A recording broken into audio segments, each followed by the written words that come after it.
1, 2, 3, 4, 5, 6, 7, 8, 9. 1, 2, 2, 3, 4, 5. 1, 2, 2, 3, 4, 5. 1, 2, 2, 2, 3, 4, 5. 1, 2, 3, 4, 5, 6, 7, 8, 9.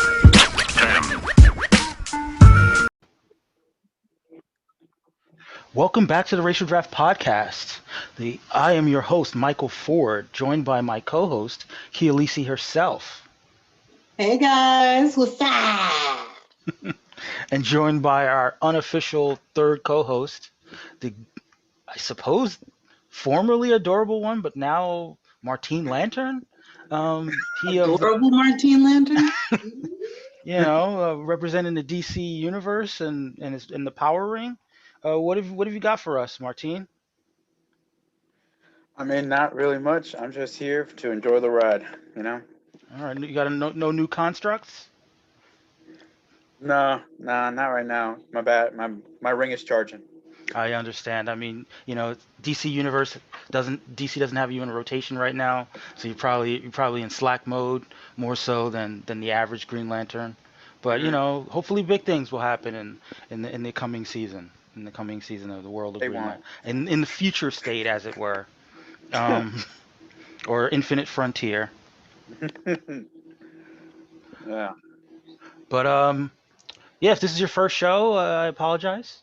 But we're going to take you on a ride of drafting, changing the complexion of the comic book universe, as they say. And, we're going to be doing that by making our, It's going, black, it's white. Do, yeah, yeah. we're going to be taking characters that may have traditionally been white and making them something else, and characters that are traditionally something else, boo, making them white. Um, it happens. It happens occasionally. And as we say, as we also say on the show, all things are possible. But It's already over. but hopefully, some of those possibilities are entertaining, and hopefully they'll be entertaining for you this week. But before we jump into the draft business, I think we'll talk about a little bit of, there hadn't been a lot that happened in the world of entertainment, nerd entertainment specifically.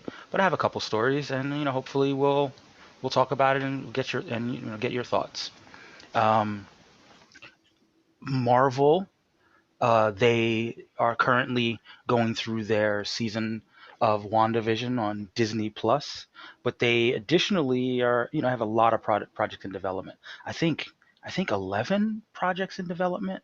Um, and one of these projects, we have our friends at the Illuminati unearthed this through their sources that there's going to be a project based around the character Nova. Now, one thing about Nova, Key, are you aware of the character Nova? Of course. Okay. Well, one thing about Nova is that there actually are multiple Novas. There's, not not terribly different from the Green Lantern Corps in that there is a Nova Corps. There's a group of people who don the costume and get a certain vaguely defined cosmic power set as a member of Nova. One of the more popular Novas, though, is a character that we affectionately refer to as Dick Ryder, but his full name is Richard Ryder. And he's generally a contemporary of Peter Parker in most tellings. He's a young guy who gets this access to this power and gets inducted into this group, and he goes through a whole personal journey that involves saving the universe, as you do. You save the universe. There's also, in recent years, there's been a newer character named Sam Alexander, who has taken up the Nova persona. Now he's a little younger. He's actually more of a contemporary of Kamala Khan and Miles Morales and sort of the younger groups. He's part of the Champions group. So there's no word yet on whether this Nova project is going to be based around Richard Ryder or Sam Alexander. And I know there are people, I wouldn't say there are a lot of Sam Alexander fans, but there are a lot of people who are Champions fans, and they recognize that Sam Alexander is a big part of that. Martine, do you have any thoughts about the different novas? Um, I mean, generally, I do find myself like I have more knowledge about Richard Rider than Sam. Mhm. I don't know as much about Sam. But it would be very interesting to see which one they go with, or if they go with both, especially because, like you said, Richard is mostly a contemporary of Peter, but Peter's still fairly young, Right. whereas Sam is also a contemporary of Kamala, and we're going to see Kamala, and she's like a little younger than Peter. So if we see uh, if we see Richard, where he's definitely going to be like older, he's going Hmm. to be like 20s, 30s, or something, maybe even 40s. Yeah, you see, I don't think even in the comics they've had Richard Rider hit his 40s yet.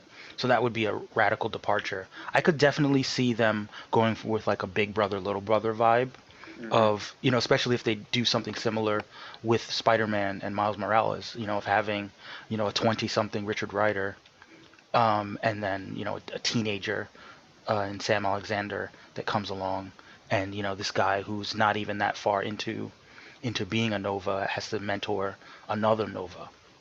I You know, agree, Michael.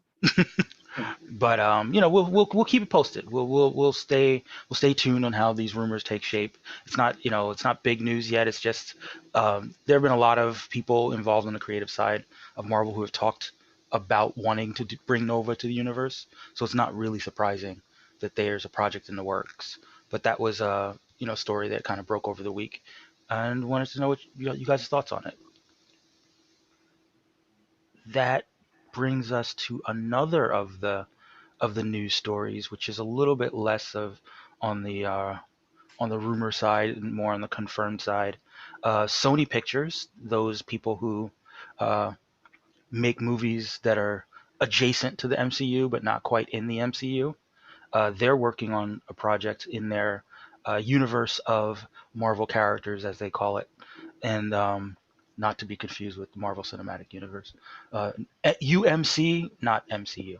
Um, but they're working on, in addition, they have Venom sequel that's coming out.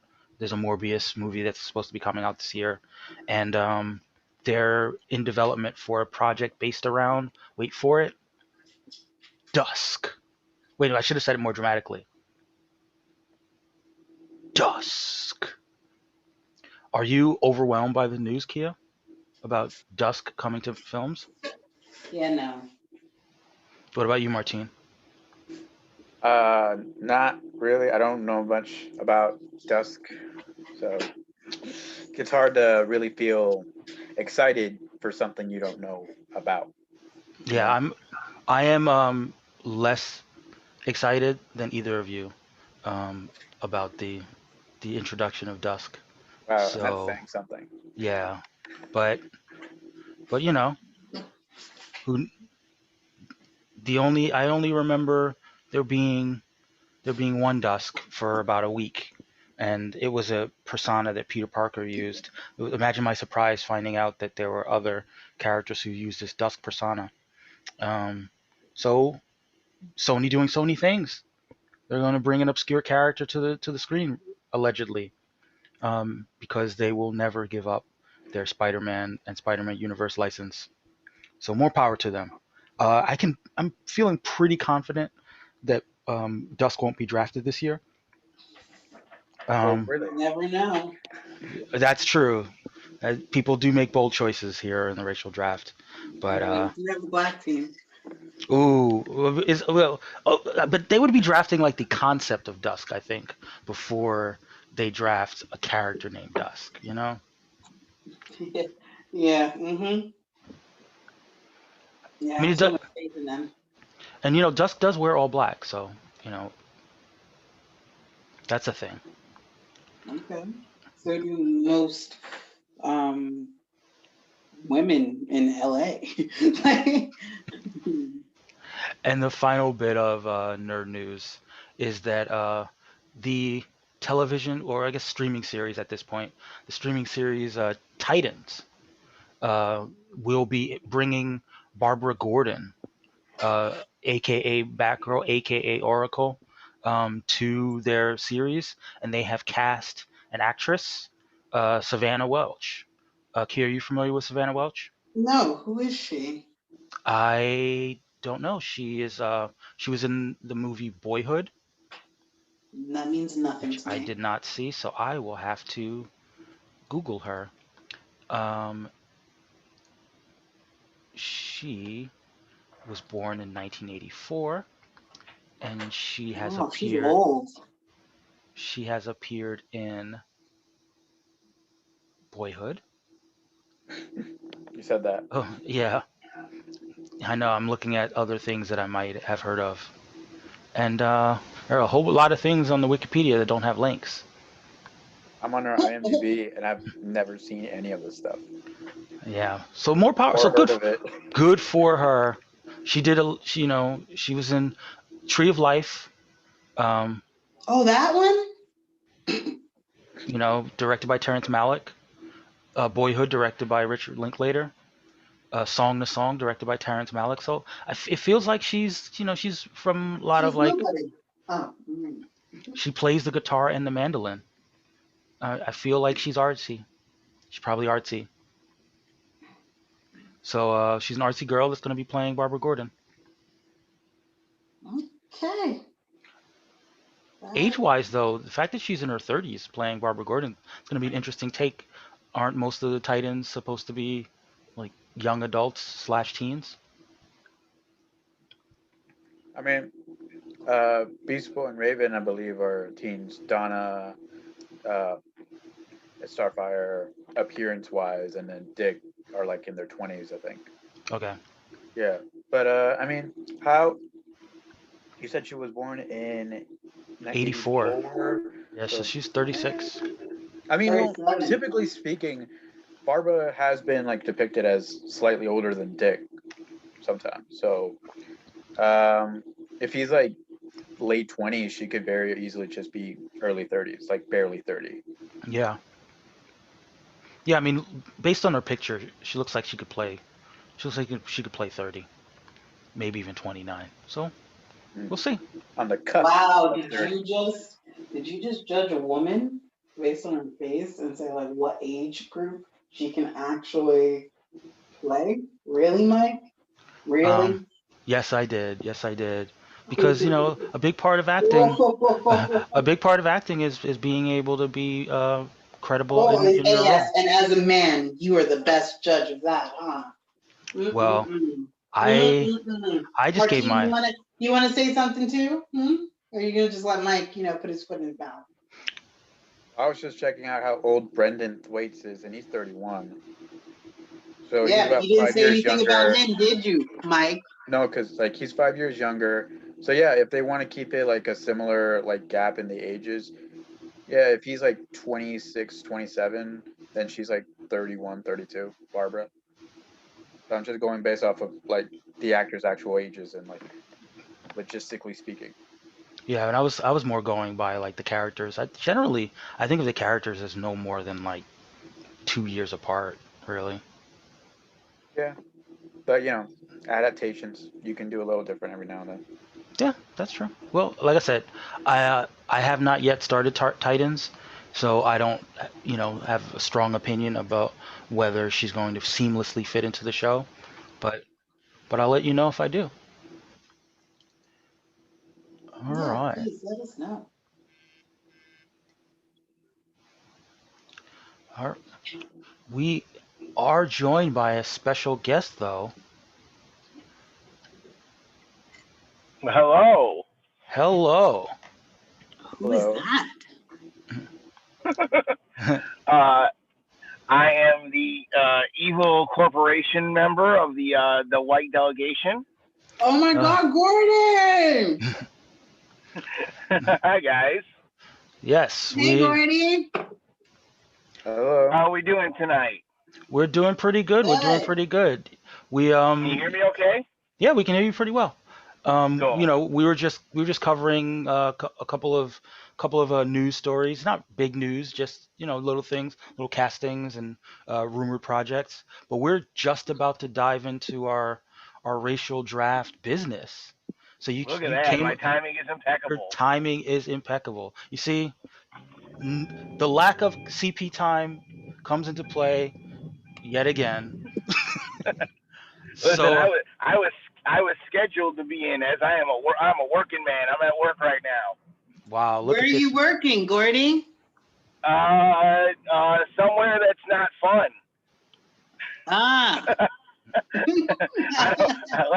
Last thing I want is anything getting back to my employers that I am working real hard right now. All right, fair enough. Your secrets are Fair. safe with us and our 11 followers. There's more. There's more than that. I saw America Chavez get like 100 votes. Jumping ahead. All right. So let's do this. Let's dive in to the 7th round of the racial draft, which started out strong with the East Southeast Asian delegation who came through strong, drafting the 4th member of the Fantastic Four. They're now all Asian now. Ben Grimm, Chinese Ben Grimm. And so what were I mean, I'm going to jump into the wiki in just a second, but what were you guys' initial thoughts on the pick? I fucking knew it. I mean, like, we've mentioned it a couple times, and it's just like they've already had Mr. Fantastic. They drafted Sue Storm. They drafted Johnny. Like, it makes sense for them to just go for the full house, you know? Yeah, it's true. I am curious as to, since they have all 4 of them, they could do a whole collective backstory for the whole team, They and could. and figure out like the different perceptions of what the Fantastic Four would be in New York / Marvel if they were all Asian, you know. Maybe they could hit us off with some castings as well. Kia, what were your thoughts on both Chinese Ben Grimm and just in general the idea of the all East Asian, sorry, Fantastic Four? I mean, genius. Way to just take over the books. I mean, yeah. Yeah. And Gordy, how do you feel about 4 big losses for white people? Just I definitely feel like most of these, due to the nature of comic books, are losses for white people. But that's okay.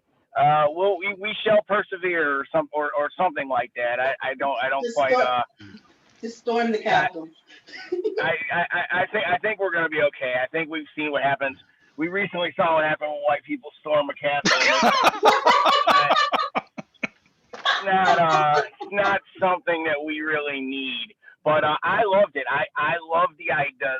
As soon as I saw it, I was like, oh, he's gonna Pokemon the Fantastic Four. Like they're gonna collect them all. And I think it's a great idea. Especially it's fun. You can put together a great backstory if you've got an entire team like that. You can, like Michael said, pick out some of the discrepancies that my people have taken for advantage of for years. And also, I mean, it's just points on points because we know the Fantastic Four is going to get a push because that movie will eventually come out to replace the horrible All in a Corridor Josh Trank or Trask movie. So I think it's a great idea all around. Yeah.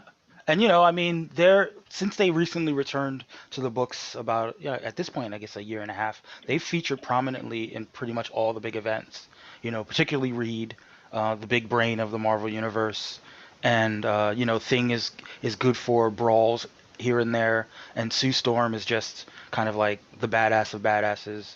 Like it just feels like they're cresting right now, and in this King in Black thing, they're gonna be highly placed and prominent, and like you said, I mean, if obviously we're only concerned about the next couple months as far as our scoring period, but in terms of just where they're headed as a property in the upcoming year, they're definitely prominently well placed and prominent in the Marvel universe, and that's going to stay that way, I think. So I will read from the wiki. I mean, these are things that we all know. Ben Grimm was an astronaut and former nice. Was an astronaut and former USAF test pilot. Grimm was exposed to high levels of cosmic radiation when his best friend, scientist Dr. Reed Richards, took him and his friends, Sue Storm and her younger brother, Johnny Storm, into space in a stolen rocket Marvel 1. The radiation mutated him and his friends, turning him to a super strong, rock-like monster with a heart of gold. Together they became the Fantastic Four, a team of adventurers who explored space, time, and alternate dimensions, and saved the world along the way from science-based threats. So there it is. I mean, I doubt too many things will change, in terms of the specifics of how he became Ben Grimm.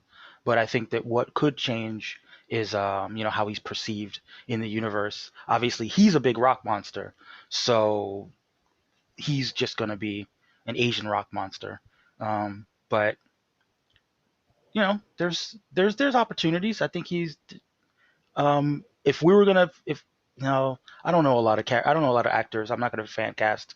But if you guys have any fan castings, go ahead and throw one out. The guy that played. Oh, never mind. I'm not gonna do it. Okay. I realized I was on the different Asian team. Okay. All right. Yeah. All right. I didn't want to be that person. Don't be that person. All right. Don't be Cool. that person. So I'll go ahead. I'm surprised it's not me being that person. All right, this is good so far. Yes, we saved you from yourself, Gordy. Don't get canceled on your first appearance, is what I said. But from what I've heard, my former delegation members didn't have a great run, so I got to hold up the brand.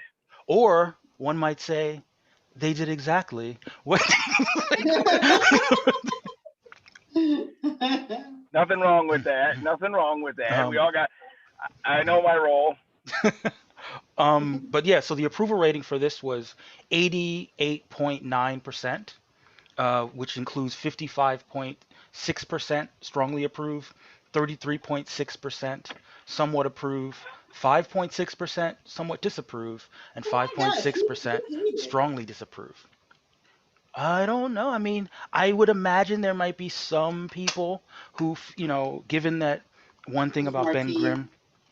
Given that one thing about Ben Grimm is that he is Jewish, so there's a possibility that there would be people who would be upset about losing. Jewish rock? I mean, you can speak a little bit more confidently about whether there's some significance to Jewish rocks. Yeah, nothing. Nothing. Got nothing. But I could see there being some disapproval to the idea of losing Jewish Ben Grimm, but that's why there's a Jewish delegation, so that they can make better picks. Kia nailed me. I disapproved it, but that was just simple haterade. I was just mad that they got the whole Fantastic Four. Listen, sometimes you gotta be a hater as the white delegation. I get it. It's you look at the scorecard every round and you're like, what the hell, guys? I don't know. I think we only secured a positive ranking, an overly positive ranking for Colossus, who I believe is the whitest superhero known to man. So I'm proud of that one, I guess. I mean, he's a white guy that becomes metal. Like, he becomes white metal. It's pretty. There we go. We'll rename him White Snake. I like it. Nice. Yeah, he's or Metallica even. So that brings us to the next pick in the seventh round. Sorry, the second pick of the seventh round, and that would be from the multiracial team. Shout out to Shep. The multiracial delegation drafted John Stewart, the Green Lantern, and I thought that was a strong pick. What did you think, Martine, as a Green Lantern fan? I mean, good for them. I don't know how much they're going to get. It's just Infinite Frontier, Justice League, and then the one sole Green Lantern issue that's coming out in April. which is mostly going to be, I think, him showing the ropes to Kelly, which is funny because he said like she's going to get someone to show him the ropes, but he's not going to be him, And it and I ends up guess being him. it ends up being him. Uh, so that's kind of funny. But yeah, I mean, like of all the Green Lanterns, he's the only one aside from Hal and Simon that are going to be showing up like at least prominently. Hal's Hmm. got the one issue of the Green Lantern like series by Morrison, and then Simon, from what we saw as at the time when around the time solicitations came out, he's in like the interior art, so he's at least there. He's doing Right. something. So like out of all the Green Lanterns, they got the best one to get for right now, Yeah, and which is one thing I know is that Jeffrey Thorne, he's not to overly stereotype, but he is a black man, and he will be writing Green Lantern in the next for the next phase, I mean, he's and brown. we go through this every week, like And I keep correcting you every week. yes, and he will be writing Green Lantern, and I think he's a fan of the character, so I would imagine that John Stewart's going to be prominent in this run. I'll go ahead and read from the wiki. Earth has produced many fine members of the Green Lantern Corps, but among its finest stands U.S. Marine Corps veteran John Stewart.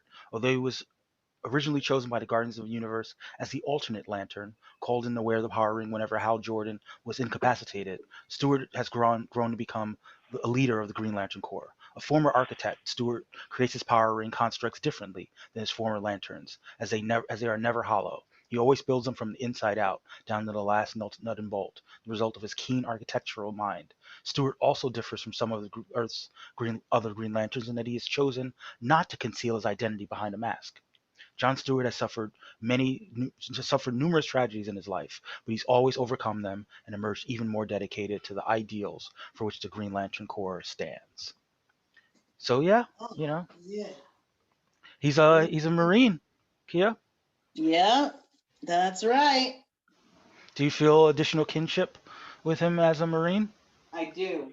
I do. Cup check. And I've got to shout out Shep. Shep He's in deepened the his. Navy. What the fuck? I was transitioning into the backstory that Shep wrote up for the Yeah, but multiracial he's still in the Green Navy. Lantern. Fair enough. So let's get into it. John was born to William Stewart and Takako Higa at Tori Station in Okinawa, Japan. His father was a sergeant first class and his mother was an artist. John spent the first 8 years of his life on the island until his father's retirement. After his father retired, John and both of his parents moved into his father's home in Detroit, where John grew up. There, John was able to maintain close ties to his family in Japan, as well as meet his large family in Detroit. His father taught his duty, while his mother encouraged his artistic side. John always had thoughts about blending the two worlds, of infusing the unique architecture of Okinawa with the soul and music of Detroit. But college is expensive, so John joined the Marines as another way of honoring and trying to succeed past his father. After completing boot camp and infantry school, John was stationed back in Okinawa, due in part to being requisitioned by his uncle, who was a lieutenant colonel in the JSDF. Performing well, he was selected for Scout Sniper School and was reassigned upon completion of school back to an SOC MEU, Special Operations Capable Marine Expeditionary Unit. During his time, John put himself through college to become an architect. From there, John's story blends together with his remaining history as a Green Lantern. His new backstory gives John actual supporting characters, which he has none of, and inspiration for more varied designs of his constructs to include Okinawan architecture cues, as well as more Marine Corps references. Sorry. So yeah, I mean, ultimately, not too much changes because obviously, even though he's black and Japanese, he's still phenotypically black. He's still going to be sort of within that milieu, so to speak. But he's going to have this other cultural influence. And I think that And being a what's up. Marine, I mean, like, that's pretty much the elite of elite. Like, if he was anything else, he would have just been lame. I agree. I mean, he's a lot of people's favorite Lantern, um, and I think it's because of the the Marine background and Of the course. Of course. What do you think, Kevin? Gordy. Kevin Oh, Gordy. sorry. Gordy. Sorry. No, that's fine. I like it. I've always enjoyed Jon Stewart. I was praying in the Arrowverse for Diggle Jon Stewart to Yeah. have that same sort of military background. I've always loved when Jon Stewart got pushed to the front of the books because I love the Green Lanterns. Okay. They're my favorite genre of superhero book. I don't know how we want to put it, but that's always been my favorite section. Mhm. And I'm hoping that they'll get pushed back to a little bit more prominence in DC. Same as I talked about earlier with the Fantastic Four. Now that we've got the show coming out on HBO Max sometime, I know it's been pushed a few times. And maybe I read that there were rumors of a little Diggle run on in the Arrowverse this season. So hopefully they'll come back to prominence. Right. I mean, I think my biggest problem with Jon Stewart, though, as a character, is that he's often utilized in team settings. So they don't really spend a lot of time on him as a solo character in developing him, individually to the same extent that they've developed characters like Hal Jordan, um, back in the '90s of Kyle and even Jessica Cruz in recent years. He sort of just is stoic and stable. And while a good, strong character, he doesn't necessarily, they don't give him as many layers as we often get with a character that gets that solo run. And the only fun backstory they give him is all the stuff with fatality, and then I've always also felt that they will make when Jon Stewart has a solo story, it's normally shining a more of a light on the side characters besides him. Right. And that's something that I definitely agree with, and it's always bugged me because I've always loved Jon Stewart. I always thought the military background for a superhero not being cast in a negative light like the Punisher Mhm. is something that should be out there. Right. But I think it probably helps. I don't know who all has written him over the years. It would probably help if there were some people with a military background writing him so that they could get into the nuances of what it would be like. Yeah, I can't imagine Grant Morrison knows a lot about military life. Exactly. Any other thoughts about? Oh, I've got to dive into the approval rating. You'll be happy to know that 100% approval rating for Jon Stewart. 60% strongly approve and 40% somewhat approve. No hateration, no holleration in this dancery. So, I went to somewhat approve. That was as much hate as I could give Jon Stewart. Yeah. So let us keep percolating and move After on. the percolator. Let us move on to our choice by the black delegation, which was chosen via poll last week. Randy laid his poll. Last week, Randy I thought you said Paul. I was like, who the fuck is Paul? Randy laid his poll on us, and the people you responded. took it, didn't you? You took his poll. The people responded to Randy's poll. There was a huge turnout. Was there a huge turnout? There was a huge turnout for people Really? he turned people out, is what we're saying with his poll. Black as impressive polls are wont to do. 106 votes in the poll.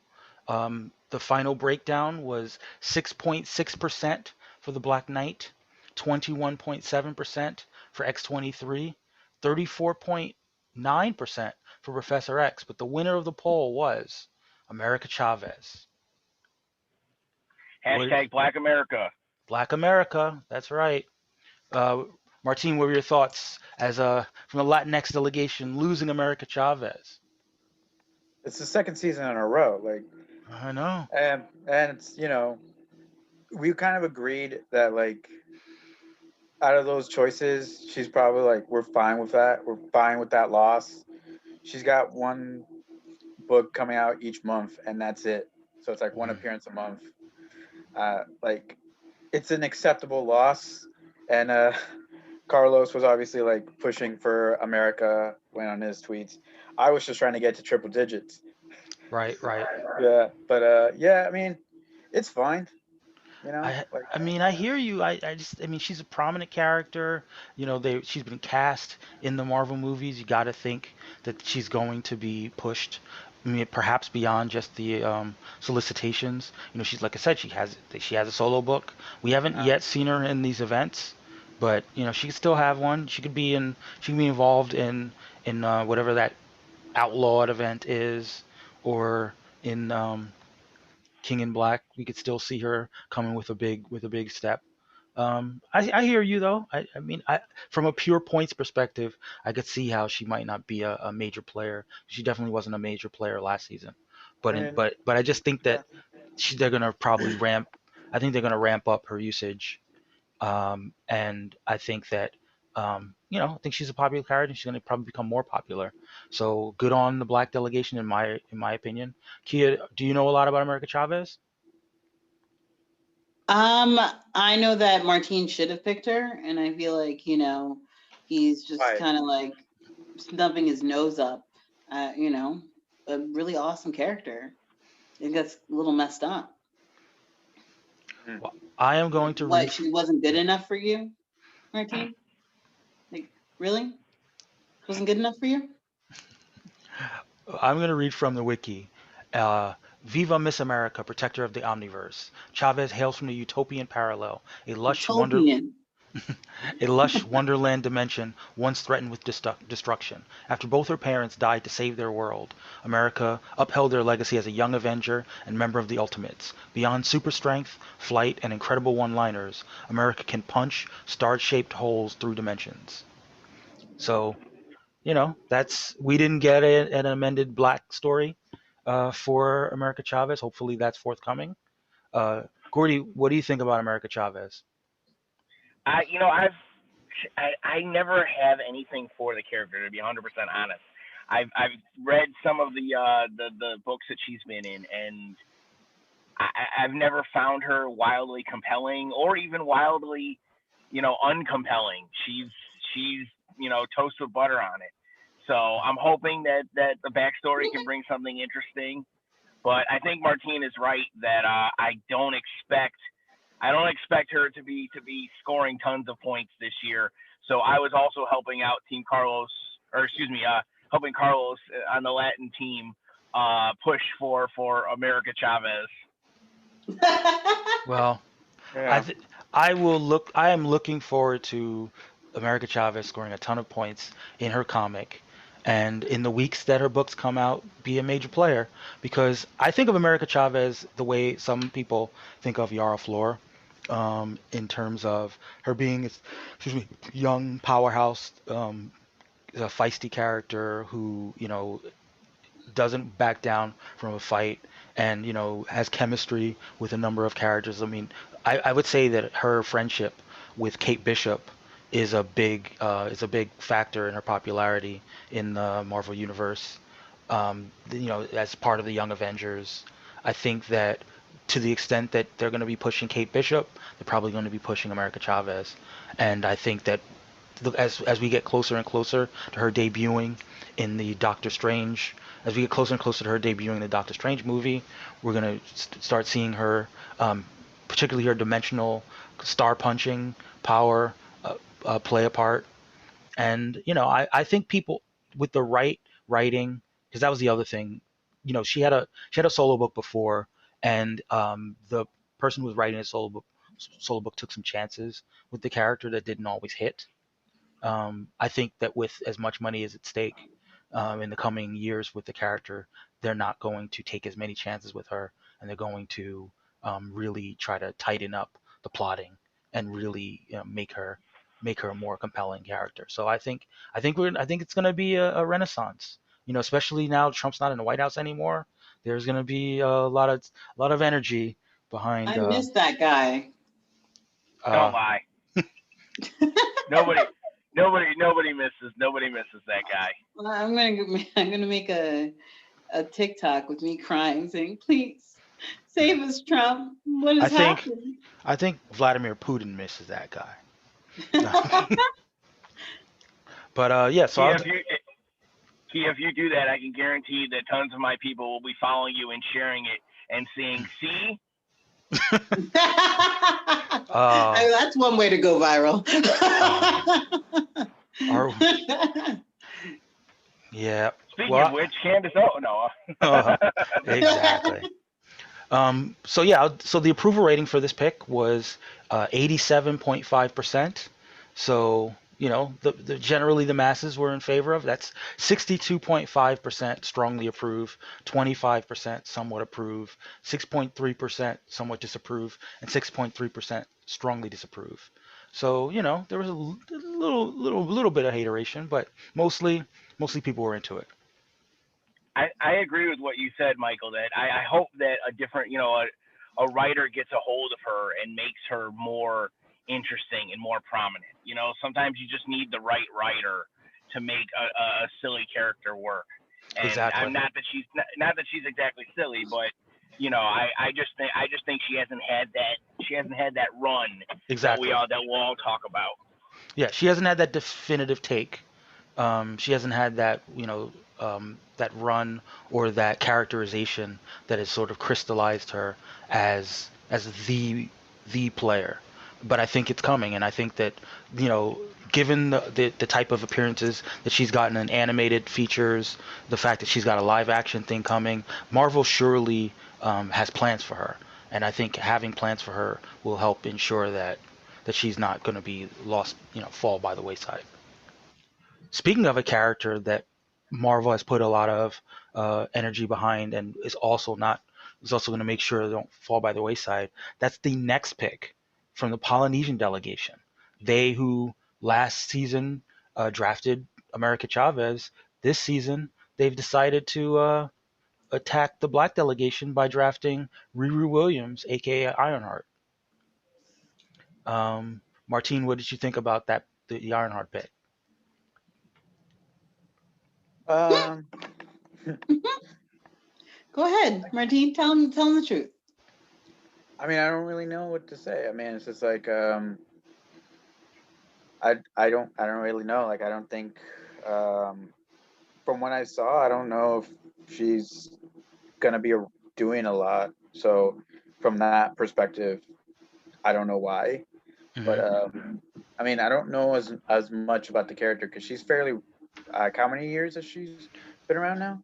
I want to say 3. Yeah, sounds about right. Sounds like Yeah, I would say and 2015. 2015. so she's about 5-6 years, 5 years. depending Yeah. on like what month she actually came out. Yeah, and so I don't really know a lot about Riri Williams. So I Well, know about the character, I've heard of mhm. her, but I don't know a ton. So I can't really say, you know? All right. That makes sense. Actually, 2016. I'm sorry. The comic that she was in started 2015, but her first appearance was 2016. Um, However, we are joined by from the Black delegation, Randy. Randy, Hey you everybody. you got here just in time. We just finished talking about America Chavez, and we were in the midst of talking about Ironheart. So I feel like you're qualified to talk about both characters from the perspective of losing Riri Williams. What is it like? How do you feel having had the Polynesian delegation take her away? Well, Riri is somebody who obviously her star is rising, so it's never really entirely out of the question that she'll show up and bring points to the table. But in terms of priority and like keeping her on the team, I have to admit I did overlook her. Just as as far as the whole Iron family kind of goes, I don't really look in that direction. But I am interested with what the Polynesian team has in mind for her. That's right, because they did not submit a backstory for Riri this week. They did submit a What? backstory. They submitted a backstory for the character they drafted last week, which I'll get to after we get to the picks. But they did not submit one for Riri, so we're still left hanging as far as the Slacking. reimagining. Um, Comedy. Slacking. um, Let me go ahead and read the wiki for her before we backtrack and talk about America. Genius Riri Williams, inspired by Tony Stark, decides to build her own suit of incredible armor to fight for the good of humanity. This super smart gal works hard and brings a lot of humanity to her role as a superhero Ironheart. Although Riri Williams has no superhuman abilities, her extreme intelligence places her amongst the smartest people in the world. She uses this gift to create armor in order to become a superhero. While not innate powers, Riri's armor allows her to fly, possess superhuman strength, magnetic powers, and even the ability to contain opponents inside of energy bubble. She can also fire energy blasts from her gloves. She of course has connections to Iron Man. She also has connections to the champions, and I would say that the champions typically have a big three at their center, and it really feels like recent run or recent issues of the current our champions run are trying to make it more of a big four. Do you agree with that, Randy? Yeah, I believe so. Because she, first time around, they tried to focus on Kamala Khan, Miles Morales, and Sam Alexander. And since then, Sam Alexander has lost his powers, and so even though, of course, we know that characters don't become useless just because they lose powers per se, they've kind of shunted him to the background, and they have sort of let Riri come forward as a more prominent character in terms of just kind of being the person that they look to intellect wise, especially since Amadeus Cho is running more with like the agents of Atlas now. Right. Uh, what ab- what about you, Gordy? Do you have? Oh, you said you didn't have many thoughts about, or did you have? I'm sorry, I didn't ask you about Riri Williams. My fault. That's okay. I mean, she is a character that actually does remind me a lot of America Chavez. Like there's potential there, and there was a lot of she's from Chicago in the original wiki, Yes. which bestills my heart. But I would I want to see that defining run of her I still, mean, and I well, think so I think that I think you need to read the Eve Ewing run because the Eve Yeah. Ewing run really did a lot for her. yeah, I'll admit I haven't. That's one that I have not read, and I will put that on the reading list Yeah, because I because don't know that much. I don't know that much about Riri besides when she showed up in Champions. yeah, actually, I think that Riri Williams' run really helped to kind of create a voice for Riri. The Eve Ewing run really helped to create a voice for Riri that feels authentic and it feels more three dimensional. And definitely, well, obviously, Eve Ewing is writing Champions right now, so she's doing a good job of extending that voice into the way that she's being kind of perceived by a large group of people. Like I said, I think that she's been really stepping up as of late, and I think that that will continue, particularly because she has a Disney Plus show on the way, and we don't see her going away anytime soon. Especially she's been cast as well, so Right. I think the big things are coming for her, and I think that particularly if the champions are happening, she's going to be prominent within it. Kia, I hope so. Do you have any thoughts about Riri Williams? I just keep thinking about Rihanna, honestly. She's saying moving. That's what I'm thinking. I Yeah, mean, that's I definitely have to second those feelings about her becoming more prominent because um prior Oh, we're to still talking about Riri? yeah. I mean, that was your cue to do some Rihanna musical cues. I was really Well, disappointed. I was like, please don't. well, instead of singing pour it up, I just drank. Well, no, I It's been just about 4 years, and I'm still waiting for someone to explain to me what Disturbia was about. That song didn't make any sense. I think it was about her being a Don't lie. dominatrix. I Didn't she feel just? I feel like you think and you hope just sort of melded together right there. But that's cool. I just assumed That's she what I watched use the. when I'm doing my dominatrix shit. That's all I know. I just assumed she watched that Shia LaBeouf movie and she just was inspired by it. That's what I've always said that it was about. She saw that movie and was like, I'm gonna make a jam because Disturbia is a cool word. Yep. Sorry to cut you off, Randy. No, it's good. I just was thinking, in terms of that Ewing run of Ironheart, I just was saying that prior to that, like even though Brian Michael Bendis was the actual creator of the character, this is, I would say, maybe his second or third character, person of color in a row that he's created. That another person of color has come along and kind of, you know, done better justice to the authentic voice of the character. So, I mean, I do feel like they're kind of hitting all of the right buttons in terms of rising her star. Agreed. And if we're gonna, we may as well talk about the approval rating. We are looking at a 93.8% approval Mm. rate. Sorry, yes, 93.8 with obviously fractions. For that 56.3% strongly approve, 37.5% somewhat approve, 0% somewhat disapprove, and 6.3% strongly disapprove. So there's some hateration, but most people were cool with the idea of a Polynesian Riri. I am curious though. I am curious. One thing that Tamati likes to do is relocate his Polynesian characters, Hmm. and I don't know. Chicago is such a big part of what makes Riri who she is. Will this affect the character? Will it put a detrimental spin on the character? We know it could happen, but I just want to know who hated on Tonity. Like that's like, isn't I like feel like whoever did that vote Randy? would be like somebody. No, it's not me, but I'm saying like 'cause like I say, I always like what Tommy T does with the reimagining the backstories. But I feel like whoever would disapprove of that might disapprove on like a don't take more of the black delegation away kind of level. But that's other true. He than did that, take. He took Storm. He took what's his name, Monica Monica Rambo. Rambeau. I mean the whole and now Riri. Man, that is rough. That is really rough. You left Oh, Luke I Cage mean, for me we only though, have so it was one okay. person to blame. I know I blame Krakoa, of course. Of Yeah. Um, course.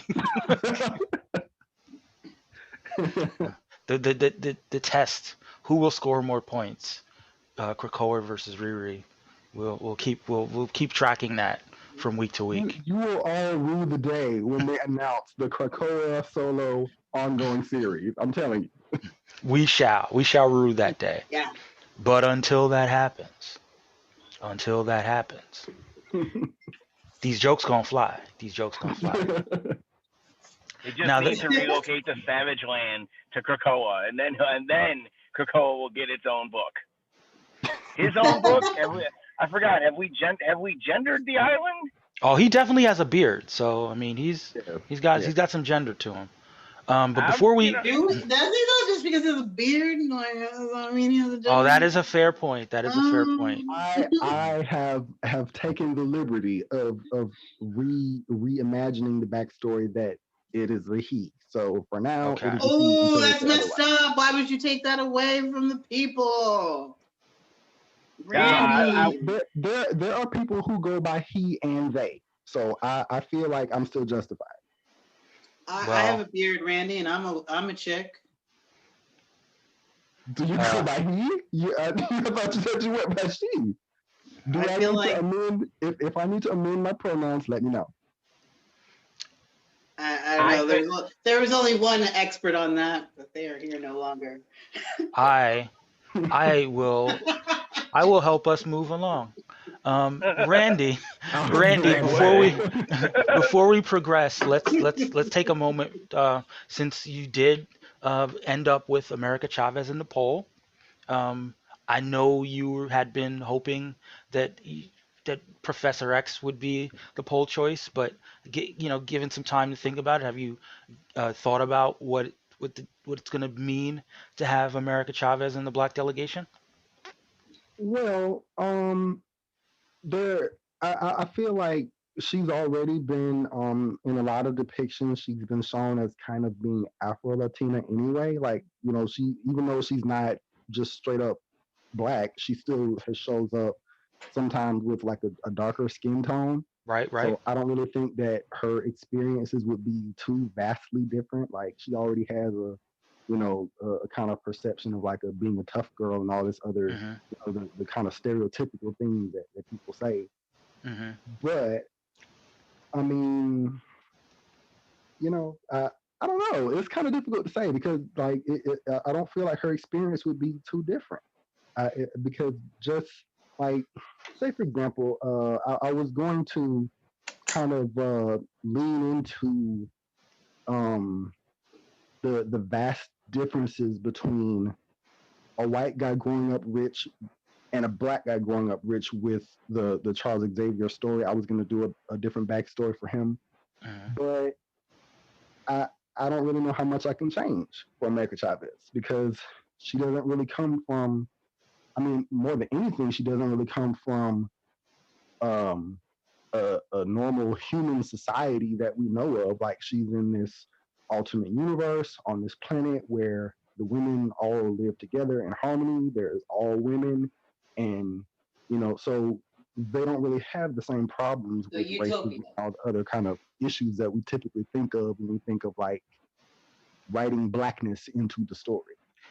True, but remember, you know, Chavez's story is coming to, at a young age to Earth and specifically settling into areas and being kind of adopted by different communities in, Latinx communities, particularly in New York.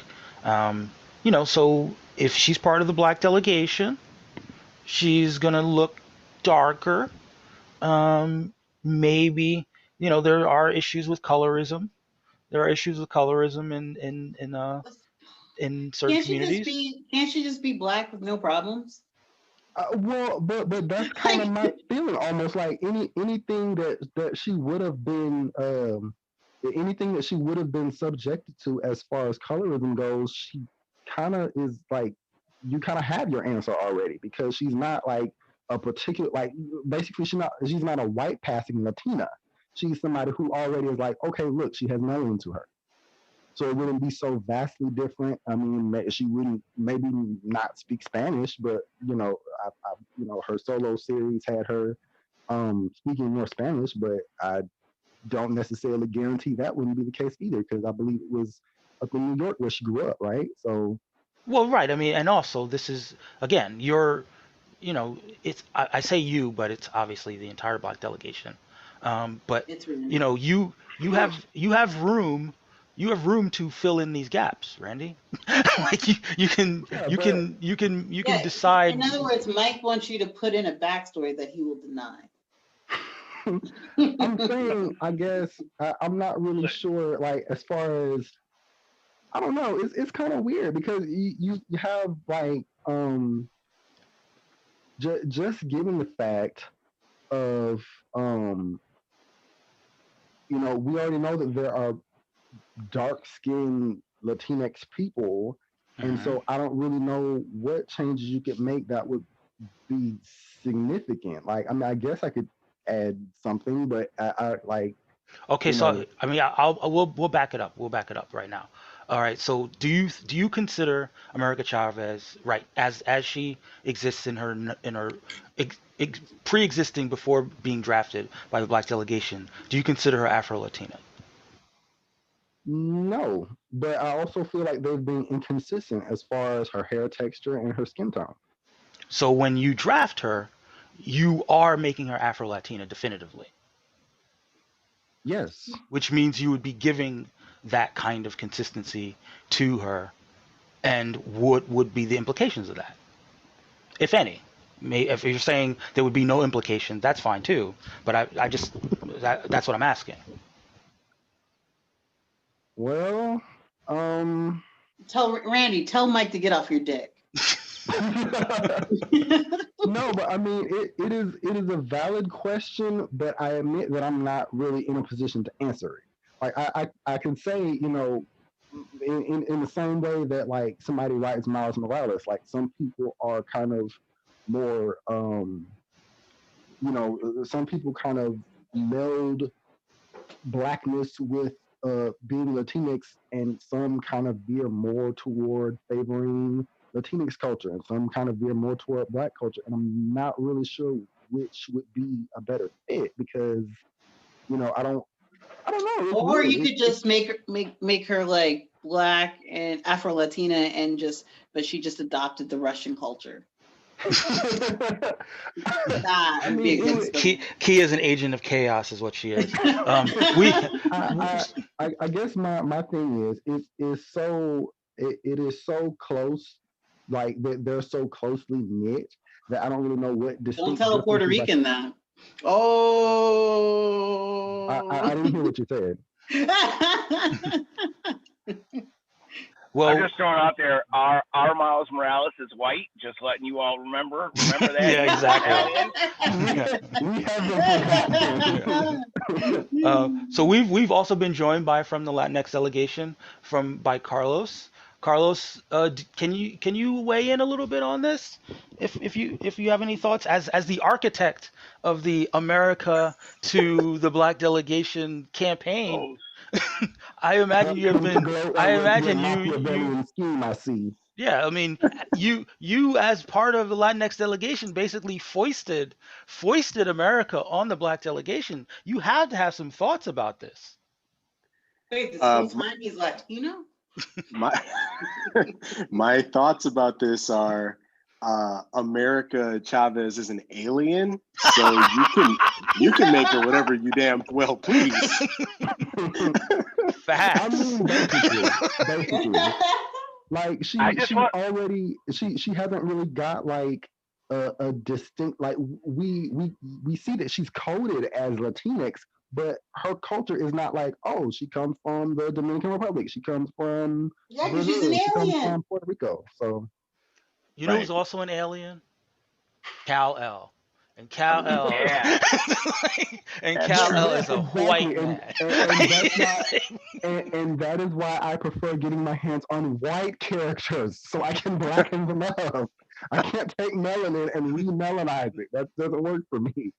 I mean, honestly, if I was in your position, she would be America Jenkins, and we would do away with all of it. It's fine. Reimagine it. It's fine. Exactly. America Kingston, and she's Jamaican. Exactly. Yes. Speaking from the white delegation, I like that I teamed up with Carlos to make this happen. Yet the non-white person is taking all the blame. Working out exactly like I planned. That's it. Hey, you know what? I'm happy to take the blame for this one because I was like, hey, I really wanted Krakoa. I really, really wanted Krakoa. That is true. Carlos talked to me about drafting Krakoa before I knew what this was.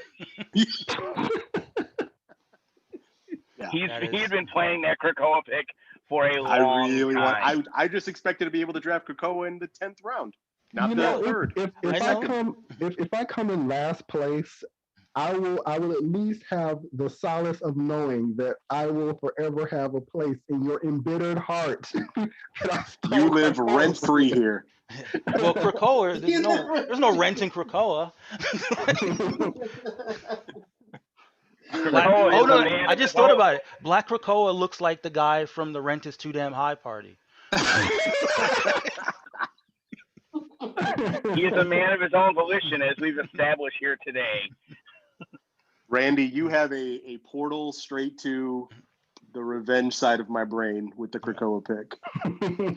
Take and your American Krakoan Chavez, portal straight over. And American Chavez can punch those portals, so it's perfect. Exactly. I'm slowly warming up to the idea of America Chavez because she does have her own solo coming out. So I'm like 45% less bitter than I was when it first announced. How can you be bitter? You put her on the poll. No, I know. But to be fair, that was not my choice. I just want to reveal that was like I was trying to be open to listen to the other members of my team. And of course, I didn't want to be like, the unilateral dictator. So I was like, okay, just your fine. voice What in is your head. all? I mean, I was basically, you guys have Yara Flor and you have America Chavez. That's pretty awesome. Have you taken more from the Latin delegation than you have from the white delegation? He's taking more from the Woodland delegation. He's taking from the non-human delegation. All right, so let's cut. I mean, speaking of, I guess, a little bit of revenge, here comes the Latinx delegation and their pick, Blade, Eric Brooks, and we have two members of Latinx delegation who are here to talk about it. So who wants to start? Yes, defend yourselves. I will say that a couple of picks back, when we were doing our fan casting, the name Laz Alonso came up. Nice. And we were like, I think Martine was like, how about Laz Alonso? And I was like, we need to save him for when we get Blade. And I mean, that worked out perfectly. I mean, it really does. It really does work. Like, so I'm not mad at it. I'm not mad at it at all. I'm a little mad at it. I mean, Why? He's still black. And I think the thing that really swayed us was he's going to be active, King in Black style. Yeah, Avengers, So- and then like since he's doing a lot with the Avengers, every time it says guest starring the Avengers, he's gonna end up showing up pretty much. So that's Black Knight, Avengers in March, and then Avengers, and then like I forgot the other issue, but there's another one that says guest starring the Avengers. So he's around. So that's 4 times in the 8 weeks. right? And you know, And look, he's got a movie coming I feel too. like Martine is bragging. Like, anybody get that sound? I am Like, he's explaining, Kia. bragging? Yeah, I don't know. Blah, blah, blah, blah, blah, blah. He's going to show up, blah, blah, blah points. I'm just explaining how good my choice was. I mean, I'll give you a little inside baseball on how we draft. Martine suggests someone, and then I suggest literally everyone else. And then at the end, it's like, no, you're absolutely right. We have to go with the person you suggested initially. I scrutinize it. I'm like, okay, but what about this person? What about that? What about these? No, you're absolutely right. The one you chose from the beginning is almost always the one we end up with because it's the best choice. Now, what I like is Sounds like that a dictatorship. what I like is that even though we're not combining universes, I could totally see Latinx Blade going through some sort of interdimensional portal and ended up in Latinx Gotham and being able to not through one of America's portals. I know that much. they're both both Afro Latino. Why can't they share portals, right? Yeah. Nah. Let's not forget, I'm the enemy here. So as long as we're working against my common good, we're okay. Yeah. There will be no portals with a wall in front of it, is what we're saying. So let me jump into the wiki real quick before you guys can get into your new backstory. A human vampire hybrid since his tragic birth, Blade has spent his long life seeking to rid the world of vampires like the one that killed his mother. Over the years, he has mastered his own style of fighting monsters of all time.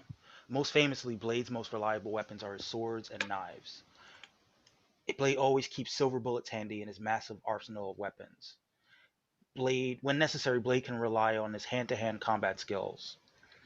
And he may have wanted to cure his bloodlust, but Blade's vampire powers could be employed during a monstrous battle.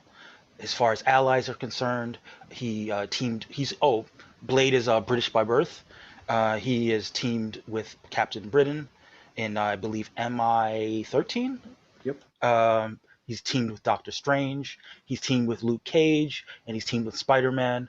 His enemies include Deacon Frost and Dracula, and he's been associated with both the Avengers and the Midnight Suns. And like I said earlier, he has a movie coming with Mahershala Ali playing Blade. He, of course, has the iconic Wesley Snipes portrayal, as well as a considerably less iconic Sticky Fingers portrayal. Spike TV. Spike TV never die. But yeah, Blade is one of those characters. Kia, I'm sure you're aware of Blade. Yes. Very much. Yeah, he's one of those. He's one of the characters that have been attributed to helping to put Marvel on the map in terms of movies. And yeah, it was a loss in season 1 when the white delegation drafted him, and it's So good.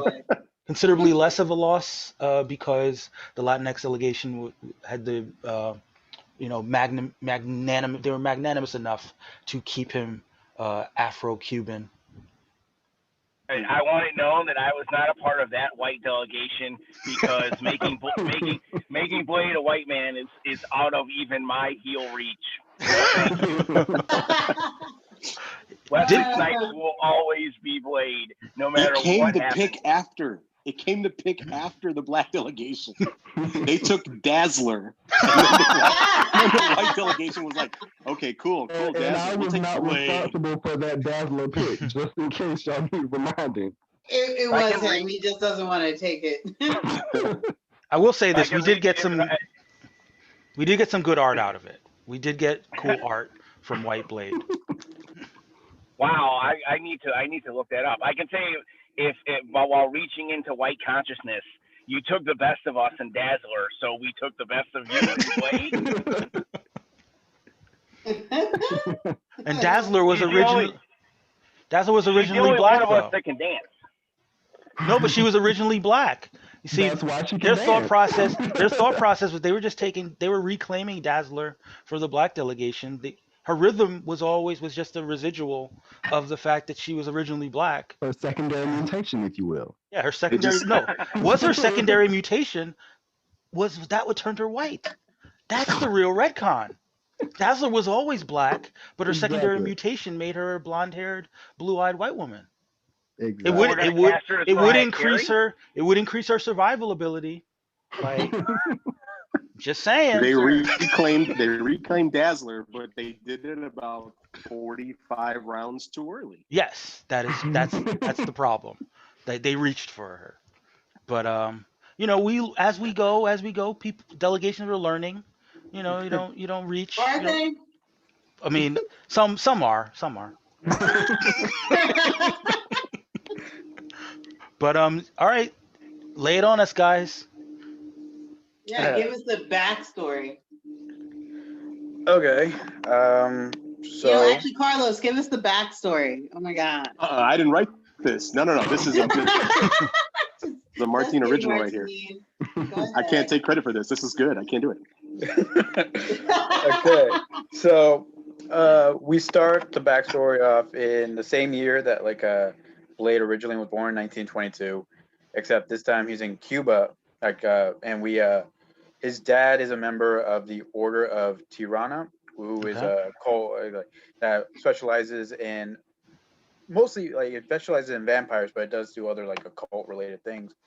And because he is also Afro-Cuban, and fortunately there is obviously colorism in Cuba, and what he ends up getting, yes, Kia, I'm sorry that this was such a bomb to drop on you right now. Oh, I can't believe it. But so what ends up happening is he ends up on the wrong side of a criminal who it was recently turned into a vampire, but a high-ranking criminal in Cuba.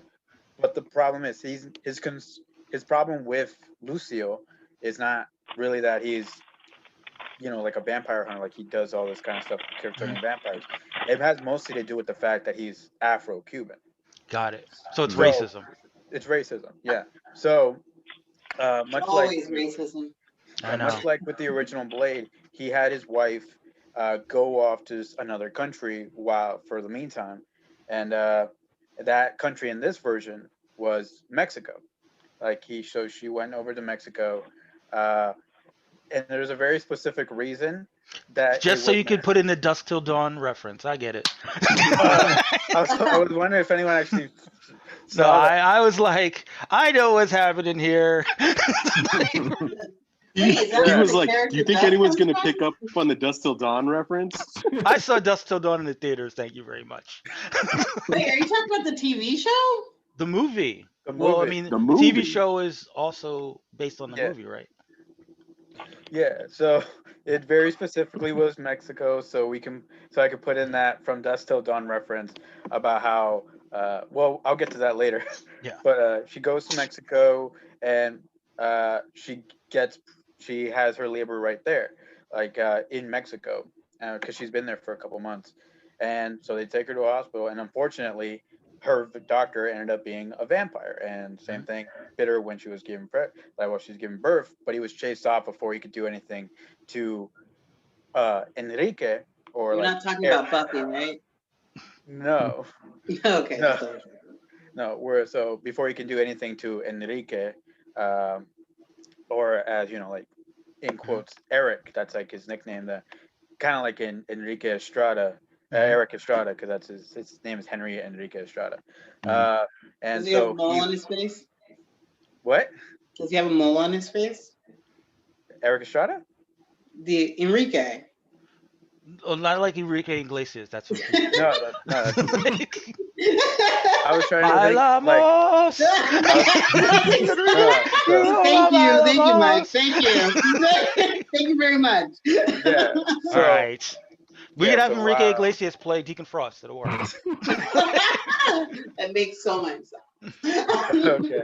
Yeah, and so Eric was raised in Mexico until he met an American vampire slayer, who was after a nest of vampires who decided to set up shop in a strip club that they owned and operated, Of course. built on top of a partially buried Aztec temple, and they mostly feed on bikers and truckers. Nice. I was So- like, when is he going to be explicit? This is Dust Till Dawn. I didn't realize Yeah. intersecting with the Robert Rodriguez cinematic universe. Look, man, we drafted a vampire slayer, and in that same week, like it was like announced that From Dusk Till Dawn animated series is gonna happen. Oh yeah, that's a like good point. like it just No was right point. there. Like I I couldn't now help want you to myself. incorporate Robert Rodriguez into all of your backstories. Like there'll be like a Done. desperado. I mean, hell, we had his cousin for null. I know you have Machete. You have Machete in the last one. It's right there. We're He's directing all of these movies. right, exactly. Shark Boy and Lava Girl and Batman. Yeah, so he like gets trained using his Dampier like powers. He's like the ultimate vampire slayer, and that's just how he is right now. He's still like alive. He's still like freshly like because he has a slower aging because he has a prolonged right. lifespan. He's still around kicking in the modern day, and he's And he helping looks out like other Laz heroes. Alonso. Yeah, and he looks like Laz Alonso. And I remember Because he's when you did Afro Latino. I remember when you did crack. the what do you call it? I remember when you were throwing out castings for Laz Alonso, and we were having some trouble with it. But I feel like this is perfect. Yeah. Yeah. Well, that's what it was, and Yeah, now can you read the backstory? Thanks. I mean, you're just getting again like the exact same information again, but Yeah, but I really I will enjoyed take the story. paraphrase any day. That's right. For real. I mean, it's the same exact information, Yeah, except I really want to hear it though. You just heard it. Yeah. Yeah, but I want to hear exactly what you wrote. Mm. I say we move on. I say we move on. Let's go to the Dictator. let's go to I the need to approval get rating. I need to get the thought of Eric Estrada fighting vampires out of my brain. So please, let's move on. One might say he. Never mind. I could see he would totally wear like the old school Blade outfit that looked like Peter Pan. I could see it. I was gonna say he would wear the Chips. I was gonna say he would wear the Chips uniform. So in terms of When you say approval, Tips, I say Dale. Oh. so in terms of approval rating, it was 82.4% approval rating, including 47.1% strongly approve, 35.3% somewhat approve, 11.8% somewhat disapprove, and 5.9% strongly disapprove. I don't know where this hateration is coming from. Yeah, where did the hateration come from? I didn't hate on anybody this week. Yeah, like I don't know. It's so I don't know weird. who's out Like- there hating on Afro Latino Blade, but But to all my haters out there, what's up? I didn't know this also many have no vampires idea. use Twitter. Is what I'm saying. They gotta do Like, how something dare with all their they? time, man. They can't go outside during the day. Oh yeah, good point. Yeah, so why would they have tan skin? I also have no idea where the hateration came from.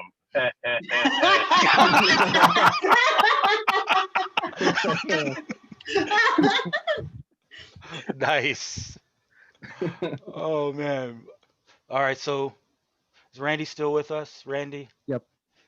Final thoughts on He's on Cocoa. on another loss of Blade, another season. I mean, it's only kind of a loss. Like, Wow. I mean, no, but Wow, Black Twitter does not I'm agree. gonna tell Black Twitter, like hashtag Black. Randy doesn't think Blade is a loss. he's a loss, I guess, but they're still I saying guess. he's black.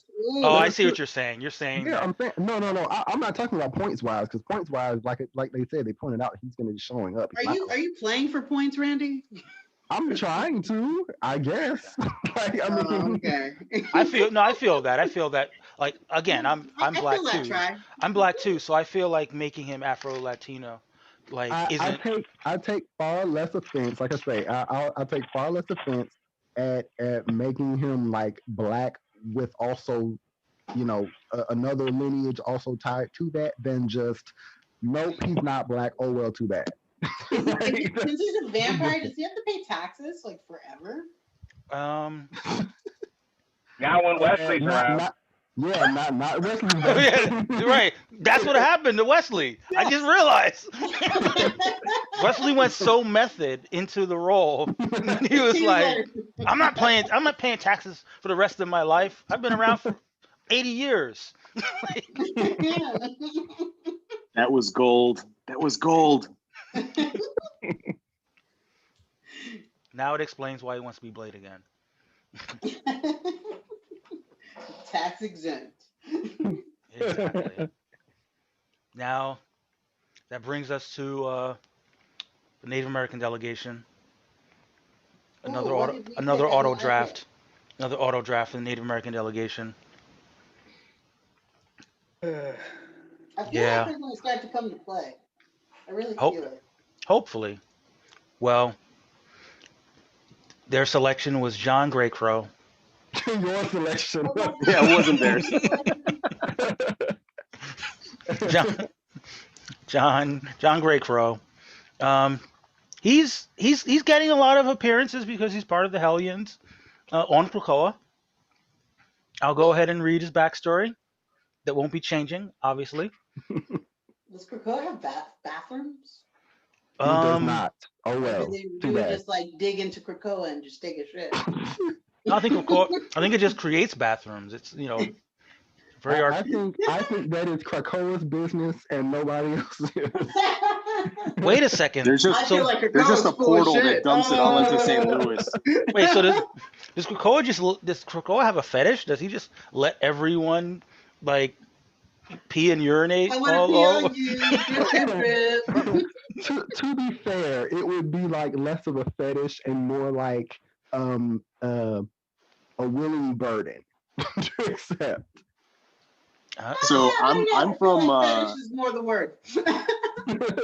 Right there. I'm from right there, Chicago, and I don't know if you guys know anything about Chicago, but the Chicago River flows away from Lake Michigan, but it used to flow into Lake Michigan. We reversed the course of the river because there was too much human waste getting into the lake. So like back in the early Who was 1900s, shitting in the they lake? reversed because if you use the washroom, the water goes into the river goes into the lake. So they reversed the river so that it flows towards St. Louis. Nice. Now I get your So joke that's about what right now. I get your that's joke what about Krakoa having does. it. Yeah. Yeah. It sends all the Krakoa shit sets from up a Lake portal Michigan. and it just dumps it on St. Louis. That's it. Right. That's messed up. And that explains why Nelly said it was getting hot in here. Like, On the hot shit, methane. hot shit. Hey, you ever burn shit on somebody's doorstep? That shit's real. That's why Albert Pujols had to leave St. Louis. It's like too many Pujols in here. All right, so John Gray Crow was a Native American from an unidentified tribe who fought in World War II for the United States of America. We'll make him Apache because it's fun. But was executed for murdering his fellow officers. He was shot by a firing squad and was believed killed. However, because of his regenerative powers, he survived and became a mercenary. Decades later, he worked at a diner in Millstone, Arizona, with Remy LeBeau and Claire DeLuc. DeBeau later recruited him to join the Marauders on behalf of Mr. Sinister. He was known as Scalp Hunter back then. He became a member of the That's Marauders, original.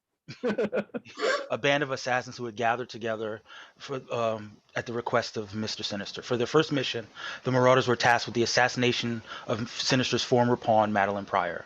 Sinister had formally erased any proof of her existence. Along with Arclight, Scalp Hunter posed as a paramedic while Madeline was the sole survivor of a plane crash in San Francisco. She tried to escape but was hunted by Gray Crow.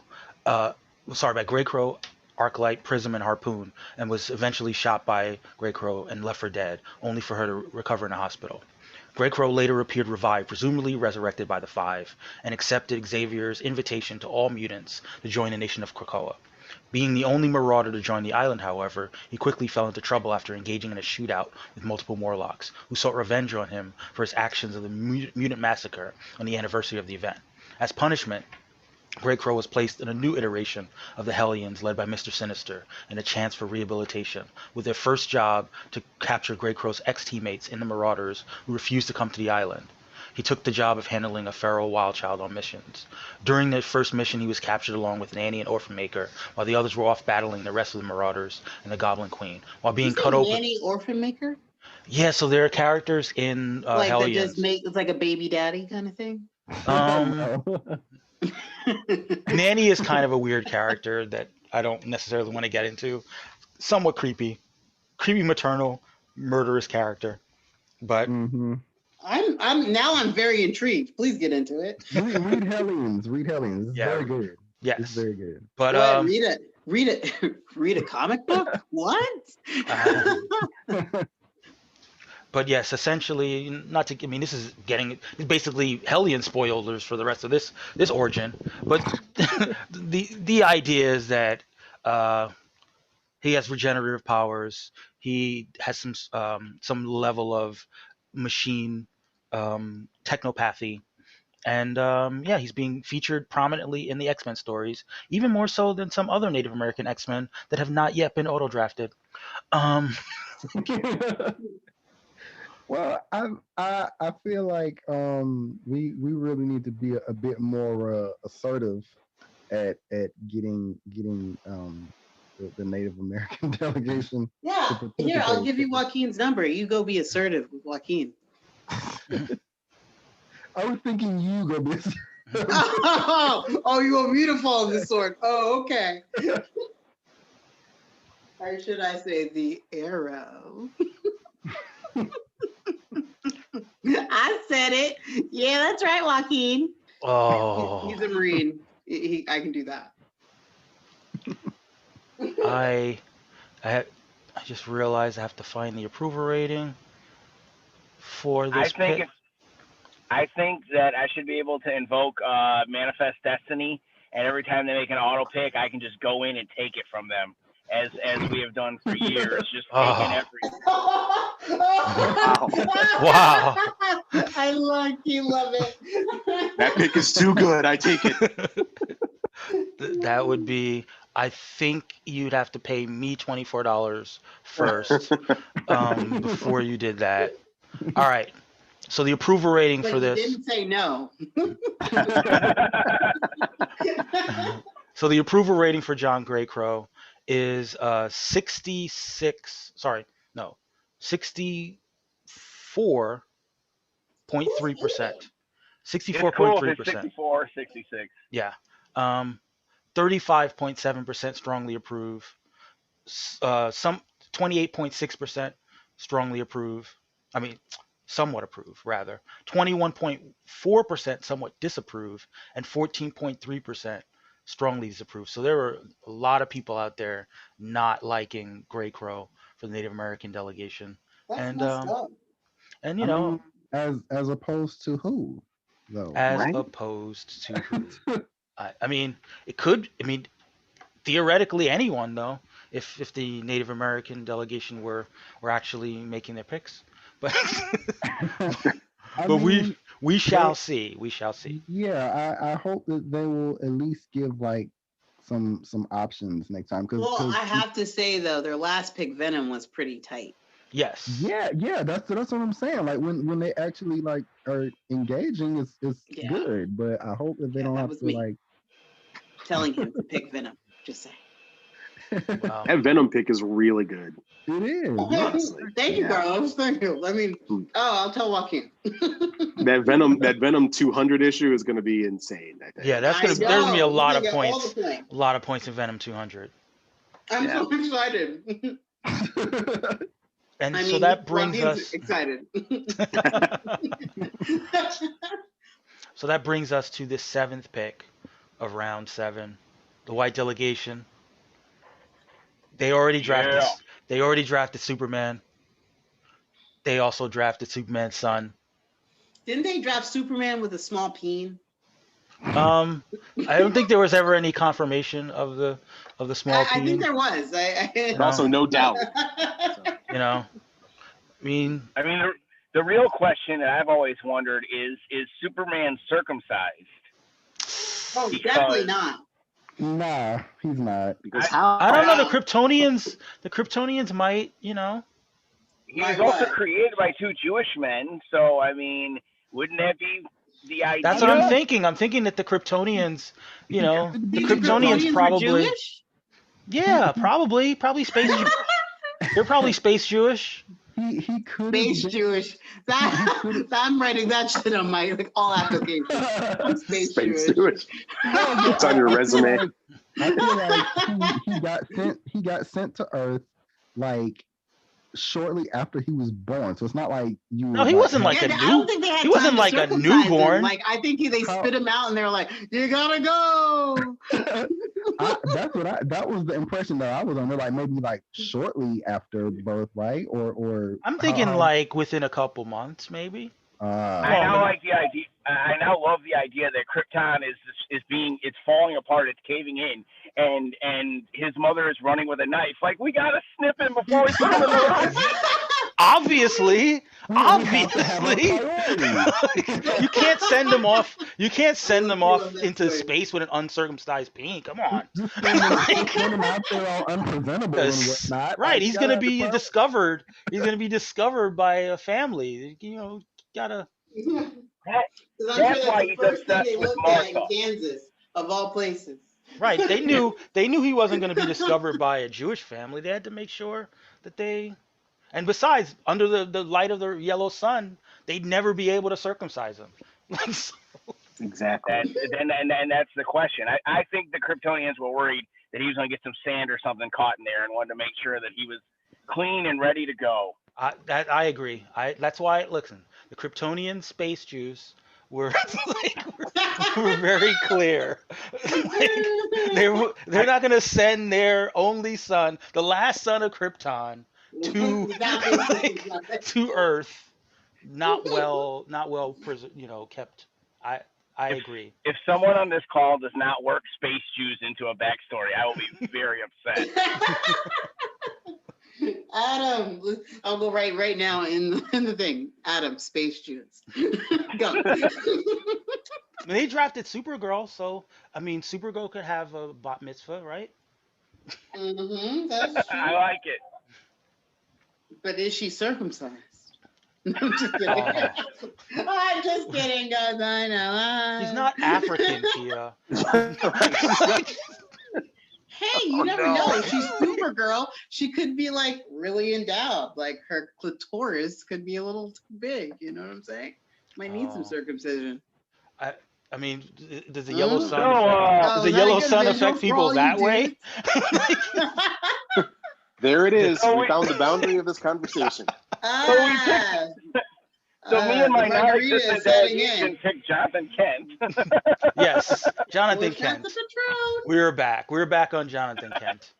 So Jonathan Samuel John gyrating. Kent, best known as Superboy, is a fictional character in the DC Comics universe. He is the firstborn son of the Kryptonian Superman Clark Kent and Lois Lane. He now fights crime alongside his father and Partner. his father and his partner, young Robin Damian Wayne, who he considers to be his best friend. He was created in July of 2015. That is Jonathan Kent, who is also at the moment He still gets farted. rapidly aged up by Jonathan Michael Bendis and sent to the future as part of Michael the Bendis. as part of the what is it called? The Legion of Superheroes. I Yes, guess which disappeared from shelves after its first 6 issues. Yep. what Legion? Uh, Legion? Yeah, Legion took a weird hiatus. Hopefully, Bendis will be getting back to it. But we as I say when it's just me, we chose Jonathan Kent because I feel he's definitely gonna be prominent in the future slate on DC. Yeah. And I'm hoping, because I was really enjoying Legion, I'm hoping Legion comes back, even if it's unsolicited for April so far. And the Super Sons digital book is still ongoing, Hmm. so he's still in that. He's definitely been featured in the Superman solo books, whether it's Action Comics or Adventures of Superman. I can't remember which one, but I think he may have popped up in both, to be honest. So yeah, I felt that he was a good source of points, and I inherited a team that already had Superman, so I figured why not stay in the family. give him his. Take from. I have to give White one is pick, right. one or two White picks is where right. I'm not taking from other delegations. And it makes sense. Listen, that's a lot of points. It's a lot of points for for a legacy character, and like you said, in the future slate, now you got me saying it. In the future state, in the future state, he's the main Superman, and he's friends with Yara Flor, and you got to think that they've got big plans for those two characters. What I haven't figured out yet is maybe this should have been covered in the news story.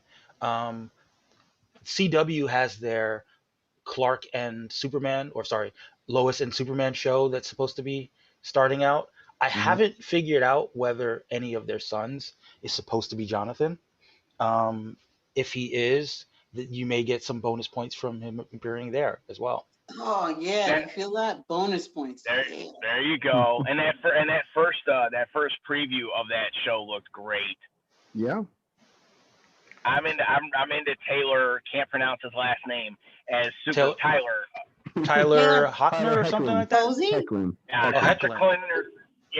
I'll admit I can't pronounce it, but I'm definitely into his Superman, and that was another thought that I had, was that hopefully because I believe on that show he's gonna have 2 kids, Right. so let's hope they name one Jonathan. Yeah, and weirdly enough, he's got 2 teenage kids, and I don't understand how, because according to the Arrowverse, they just had a baby, so I don't know. Yeah. Timeline's not quite making sense. Yeah. Yeah, it's okay. It'll get solved with a few lines of dialogue, as most things are. Exactly. But anyone else have any thoughts about Jonathan Kent? He can get it. Hey, he's like Not underage, at Kia. 17, he can't.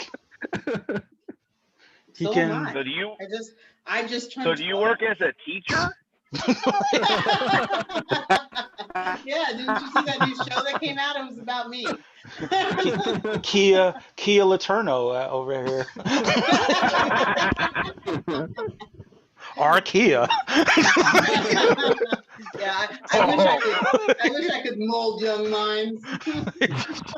All right. Listen, if she's our Kia, Jonathan's getting something I'm not sure he's gonna want. So let's not go there. Oh, he wants it, all right. Oh man, we'll table that discussion until later in Forever. Oh man, so Any final thoughts about Superboy before we move on to considerably less pedophile laden picks? I'm only saying what you told me to, Mike. Nope. Nope. Nope. Nope. Nope. Nope. Nope. Nope. Nope. Nope. Nope. Nobody. Nope. So we are moving on. Oh wait, I forgot to read the approval rating for that.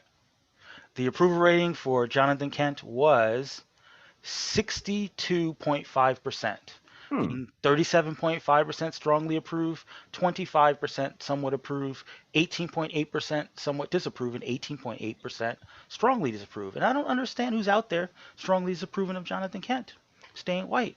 That is weird. Must have. It was probably Gordy, and he forgot that he didn't realize it was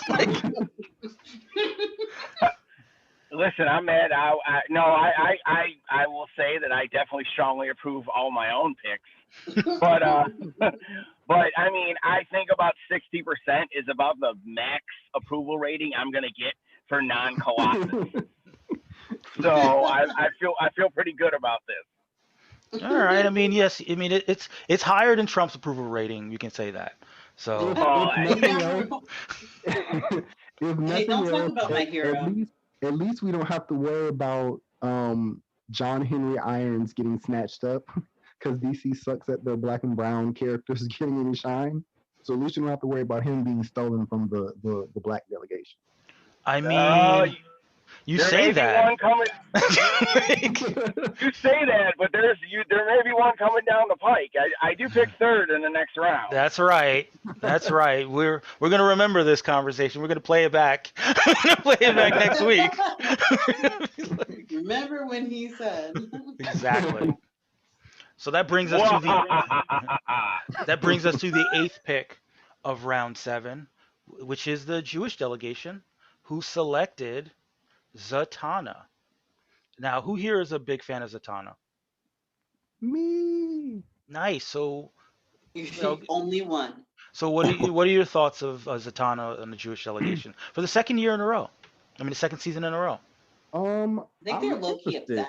You know, I feel like she is somebody who a lot of people feel like there needs to be more of. Like often when people are like, but there's not. Well, I'm saying that when people try to like align their ideal Justice League, usually she's one of the picks, and so I hope that she shows up often enough to bring them in points. Yeah, but that's not going to happen. Like, I'm sorry, that is not the history of Zatanna. I think she's somewhat popular. I think she's fairly popular. Did she get any points last season? She scored some. She scored some points. She didn't score a bunch, but I also think that. I think that. Some as in 3. As in, among the Jewish delegation, I think she was one of the top scorers. So as in 3. At least she appeared at least 3 times. That's 3 points. In the entire season. But I'll go ahead and read from the wiki. Wiki. With a name like Zatanna Zatara, becoming a professional stage magician, almost seems like an unquestionable career choice. Of course, it doesn't hurt that the illusion she creates and the spells she weaves to dazzle the audience just so happen to be real. Intelligent, confident, self-assured, and able to manipulate reality itself with her vast magical abilities, Zatanna balances her time as a skilled stage illusionist. Scarlet Witch should hang out. They are both on the Jewish delegation, with battling the dark arts alongside some of the world's greatest superheroes. By reciting spells backwards, she can invoke anything her imagination wills, and her inventiveness often allows her to find creative solutions to even the trickiest of problems. However, Zatanna is no stranger to the dangers of magic, having lost her father to the dark arts. Although this left her without a mentor and relatively inexperienced in the world of magic, it only furthered her resolve to stand against anyone seeking to use magic at the cost of others. But if Zatanna hopes to escape her father's fate, she'll have to quickly master her craft before facing down the world's most powerful mystics. You know, she's part of the Justice League Dark, which still doesn't have any black people in it, right? Still, Randy? Justice League Dark. No Bloodwind. Do they only work at night? Is that why they're called Justice League Dark? Well, no, because they tamper with dark forces. Woo! but no dark But no dark people. skin.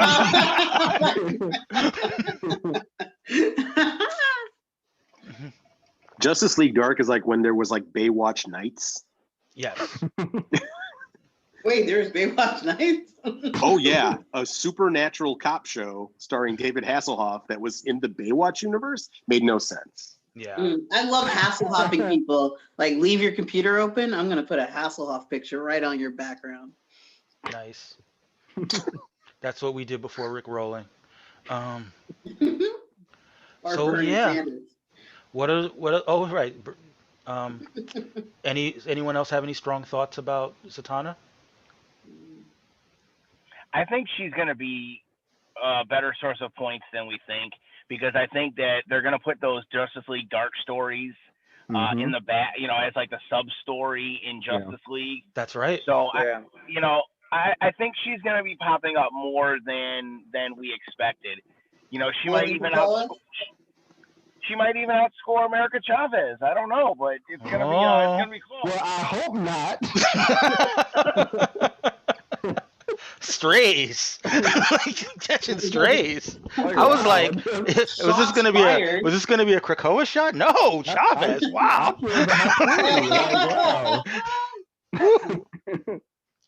Listen, I get to bask in the glory of helping that happen, and also don't take any of the blame for it, because it's still Carlos's fault. So I'm okay with it. Well, you will not be surprised to see that this pick got a 100% approval rating, including 66.7% strongly approve and 33.3% somewhat approve. So, That's kudos. Like 2 votes or 3 votes. I'm not gonna tell you. I'm not gonna tell you how many votes there were. But how many votes were there? You have to tell us. No, I don't. That just tells me It was 2, wasn't it? It was fucking 2. I'm like that sounds like 3 votes. Yeah, I feel like that needs to happen. As the co-host, I say yes. I want to know. Well, you can check on Twitter. On Twitter, on the Racial Draft account, you too can see how many people voted in the poll. Okay, I'm looking. You just messed up. I can definitely state when that I forgot to randomly vote throw on out a that number. And that brings us to the final pick in this round from the South Asian delegation. Shout out to Arjun. Sorry? Wait, whoa.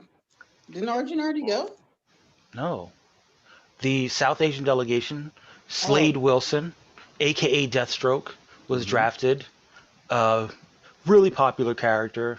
He's appeared in a number of incarnations across the different comic book, movie, and TV universes. He is a villain-ish. He's had a solo book. He doesn't have one right now. He is one of the people He's one of the people who tends to, if not defeat Batman, but stand pretty toe to toe with Batman. I'll go ahead and read his backstory. Deathstroke is the world's greatest assassin mercenary and is an enemy of the Teen Titans and the Justice League. Originally a soldier in the U.S. Army, he was part of an experimental super soldier project where he gained enhanced strength, agility, and intelligence. His vendetta against the Titans began when he swore vengeance for the death of his oldest son, Grant. His 2 other children would go on to become Titans members as Jericho and Ravager. Traditionally, his actions have been limited by a strong personal code of honor, although his motives become more villainous following the death of his wife, Adeline Kane. Through this time, his only steady companion is his loyal manservant, Major Wintergreen. He has been a member of Checkmate, Hive, the Injustice League, the Secret Society of Supervision Villains, the Suicide Squad, the Titans, and Titans East. Deathstroke was created by Marv Wolfman and George Perez, first appearing in New Teen Titans in 1980. Mm-hmm.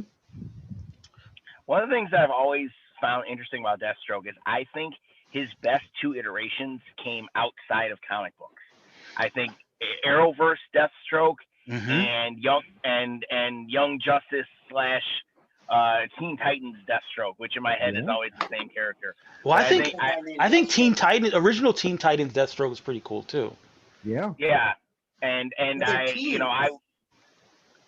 I want, and also I have a little bit of faith in the Zack Snyder Deathstroke that we're going to see. Oh yeah, he is going to be in the Snyder cut, right? He will. Mhm. He will be. More bonus points for the Snyder cut. Yeah. Gross. Those are the I mean- grossest bonus points. I mean, he's gonna be. He was featured in Titans, right, in season 2. Yeah. I don't know if he's being brought back because I haven't been watching Titans. But Well, Titans isn't back yet, so I think he probably will end up being back there too. I mean, Slade recently, I read, I binge read his titles and stuff like that, and the Christopher Priest book. yeah, it is very good. Yeah. It is. He's Deathstroke is like kind of all over the place. Like he's not really limited to any one. He's been up against the Titans and he's been up against Batman, but that's not like the only place that you can expect to see him show up. Right. So that's why I feel like you can kind of have faith that he'll at least get a few like unexpected points here and there, just because he's such a popular character, in terms of like the anti-hero villain type archetype, that he's not, I wouldn't count him out at all. Right. I agree. That Christopher Priest run even brought in Superman, so Yeah. he could definitely pop up in lots of different places. Yeah. Yeah. I mean, I can't forget how he basically soloed the entire Justice League by himself, while his run was concurring, because Christopher Priest just has that kind of clout. So yeah, I mean, I like the character. I like the pick. I think especially where he is in round 7.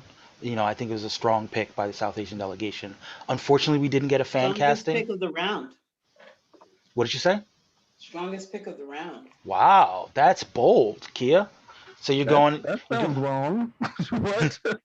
But okay. We all know she doesn't believe that after what she said about my pick, but go on. You have a special place in my heart, Gordy, because your birthday's tomorrow. And my birthday. Yeah. Happy birthday. Thank you. 4 hours away to 39, which is a gross age to be. Damn. No, I'm just kidding. I mean, since we So it's the since we 9th have gotten anniversary to of your 30th. since we have Yeah. gotten to the end of the round, I'll go ahead and ask people what they feel like the strongest pick of the round was. Obviously, not picking your own pick. I think that Venom. I think that Blade was the strongest pick of this round, personally. Yeah. My favorite. Stop being on Martine's dick. Lord have mercy. Wow. Hey, he's over here too. And Carlos too. 2 different time zones. Damn. But what about you, Kay? I thought we used pole instead of dick. I'm behind on the vernacular here. But yeah. So what about you? What about you, Kay? Was it still Deathstroke, your favorite pick? It's still Deathstroke, but you know who's second? Randy's pick. America Chavez. Yeah. I'm just lying. I'm lying totally. Nobody ever says Randy's pick. Wow. Wow. I knew that was coming. It only stung like 65% of how much it normally would have stung. It's like her screaming "not" after a joke. It's you were ready for it. You knew it was coming. Well, what about you, Gordy? What was your favorite pick? I'm gonna go with Ben Grimm. Okay. I love points wise. I think it's gonna be good, and I love the idea that one team put together an entire super team. It's just really cool. Yeah, I agree. What about you, Martine? I agree with Gordy. I would go with Ben Grimm as well. Yeah. Same reasons, or Yeah, something? same exact reasons. I mean, because I knew what they were going for, and I was happy that they were able to achieve their goal of making the entire Fantastic Four East You Asian. made it possible. Yeah, so I think that's why, and that's why I would go with Ben Grimm as my favorite for this round. Yeah, and I think I'm gonna get with Eli about trying to get an illustration of the East Asian Fantastic Four, try to get that out there. So if you follow us on the socials, or if you are part of our Patreon, you'll get some of the exclusive art What's from. really going to change about the Fantastic Four? I mean, how are they really going to look? They're Like, what do called you the expect Fantastic Four now. as their agent? Like, Mike, what do you expect him to draw? I'm sure you have some ideas. What do you mean? Like, I mean, like, what would make them Asian? I mean, like, wouldn't they just pretty much look the same? Mike? Don't do it. Carlos, let him walk. They're going to be like the Let regular him Fantastic walk Four, into it. only they're going to be ancient and mysterious. I was gonna say. I mean, Reed Richards is already good at math. I don't know. What change would you have in mind, Kia? No, don't I don't ask have me. anything in mind, honestly. Don't But ask you should Kia. never ask me because I ain't scared. Where is the mute button again? I'm sorry. They can't cancel me. I'm Black and Jewish. I'm just trying to figure out whether there's a way to make the four look like it's. Never mind. Like this. Oh no! Say it! Don't be scared. Don't be There's a scared. way. You're No just going to regret. You're going to regret that. Oh, all right. Well, we made it through. We made it through all 9 picks of the round, guys. Give yourselves a hand. Martine already gave his favorite pick. Carlos, we didn't get your favorite pick of the round. Carlos, I'm just happy to be That's here. right. I was like, oh, I have to participate also. Just an honor to be nominated. No, my favorite pick of the round, being the Fantastic Four, I think because, guys, am I an influencer? Is that a thing? I think you are. Are you sure Next time I record, I'll have like a America bottle of Chavez? vitamin water and talking about what facial cleansers I use. It's gonna be great. Whole new career for me. We both know you'll be pushing Blue Chew in days. That'll be your.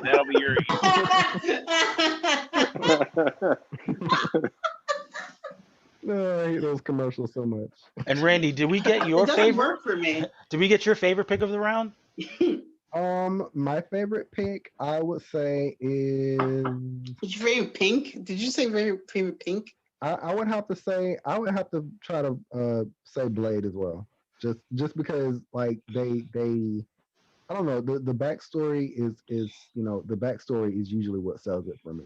Right. Which makes sense because you're always doing backstories.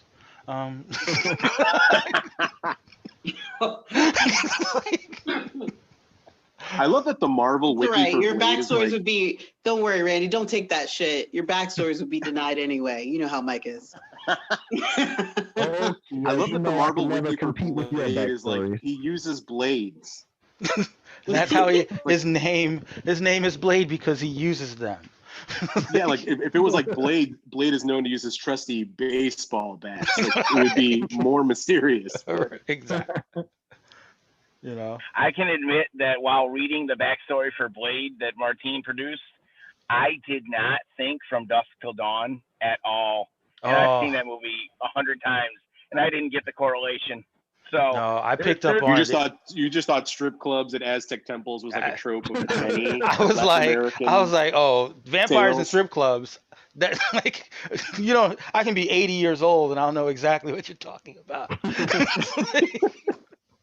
In my defense, I read it right after watching the horrible movie Gemini Man, so my brain was sort of mush. You're in that refractory period. I am sympathetic. Yeah. I am sympathetic to Gemini Man because I have never seen someone get beaten up by a motorcycle. I did in I Am Legend. That was amazing. I have never seen someone use a motorcycle as a weapon. Whoa! You've never seen Jet Li's The One? I have not seen Jet Li's The One. Pimp slapped with a motorcycle. What? Oh, so he stole that from Jet Li. Ang Lee stole from Jet Li. Ang Lee, Jet Li. I wonder how we Wow. brought Ang him. Lee's definitely directing the Fantastic Four, though, right? Oh, yes, of course. How does it say anything like Gemini Man? Like, Ang Lee's got Also- Gemini Man and the original Hulk movie. I feel like Kia will understand this with me that we have to pour one out for Clive Owen in that movie, who does not look hot anymore. It's a sad, sad day. Are we Yeah. sure, or were they just purposely not making him hot for this movie because he was in Will Smith's There's movie? there's no reason to purposely make him look like John Cusack. It's not good. Maybe. I just, you never know with the big time actors. They might have like a clause in their contract. I must be the hottest person in this movie. That's only Vin Diesel counting how many punches he gets to land on the Rock and when Fast and the Furious go to space. Exactly. Well, he already got the Rock ejected from the franchise. So like. It I may have doesn't to- matter. I may have to fan cast Vin Diesel in something now. I've got to work Vin Diesel and Gene Smart. Wait a in second. You're the white delegation. You can't have Vin Diesel. You cannot have Vin Diesel in the white delegation. We Yeah, already Vin Diesel- established this. I'm sorry. When did Vin Diesel become a big loss for the melanin delegation? Vin Diesel exists across all delegations. He's all of us and none of us at the he's same firmly time. ensconced with the He gets multiracial paid like he is delegation. a caucus. He is in the racially ambiguous class, which means the multiracial delegation can use him for all their castings. They're like, what is he? I don't know. He's Vin Diesel. Next season, Wonder Woman, Vin Diesel.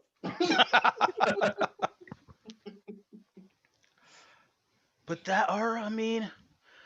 since it's your first time on the show, Gordy, do you want to use your poll privileges? I am gonna save that because I got the third pick, and there is we've already made allusions to it. So there's a plan. Good man here, you being strategic about his poll. I like when a man knows when He's and just where scared to to pull out his dance. poll, and he knows this is not the time to deploy the poll, and I can It's respect always it. the time to deploy the poll. From what I was led to believe before I came on, I have collectively raised this credit score and shrunk the penis of the podcast. So That one I've got a listened. 750? Listen, real talk. I got real bad credit, so I don't know where that's come from, but The level of privilege, on this podcast has gone up several notches. when it comes to good credit and large penises, I can definitely tell you that I have bad credit.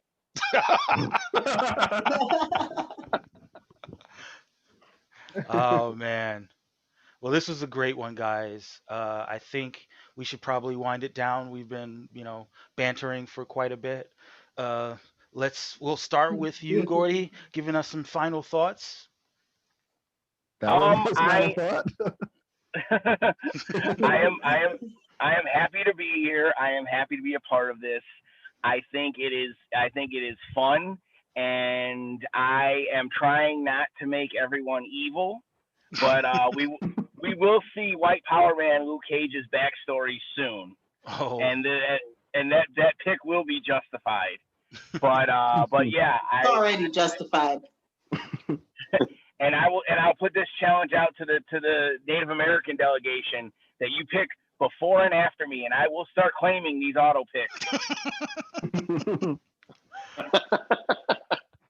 what about you, Carlos? I know you've got some deep thoughts for us. Honestly, like everyone is drafting so well.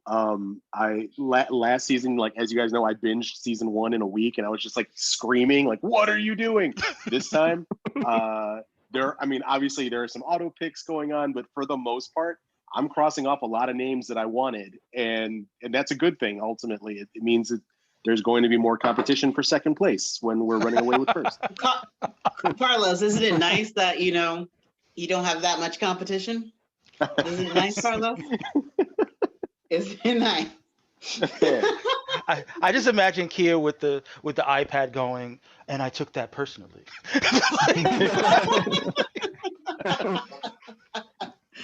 Don't make me come back. Don't make me come I back. do think that this at this point in the draft, like it's going to get real imaginative. Like I hope this is so. where this is the going into it. This is where I kind of expected Krakoa was going to Pick go, like where we Sabretooth. ran out of. Hey, yeah, yeah, sure. What about you, Martine? Final thoughts?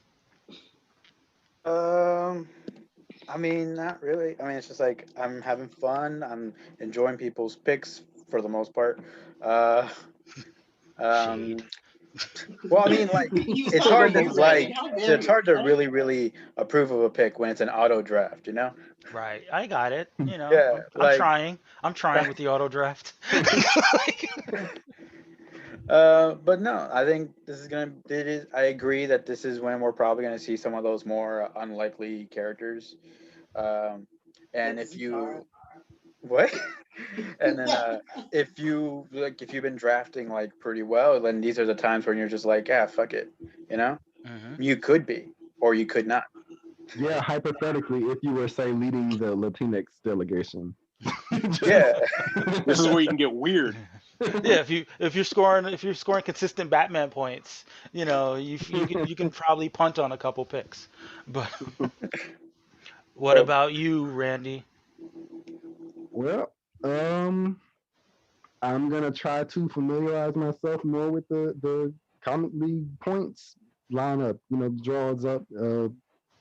Get some. Hopefully, bring in some strategic picks. I mean, just I'm saying about the draft overall, not about your strategy. Come on. Well, no, but I'm saying the What's the I feel strategy, like Randy? I can respect a lot of the picks. I feel like there Can you a lot respect of your them own? that I had lined up that I had to cross off, and I am feeling the competition. I just put it that way. It's very I feel like everybody's doing really great picks, and for the people who do backstories, they're like, yeah, that's an interesting You spin should on that try pick. it. Nah. I mean, we got what's his name? We got Emma Frost. We got Black Emma Frost. Got Krakoa. We did. And I actually like we that. got Black Koa.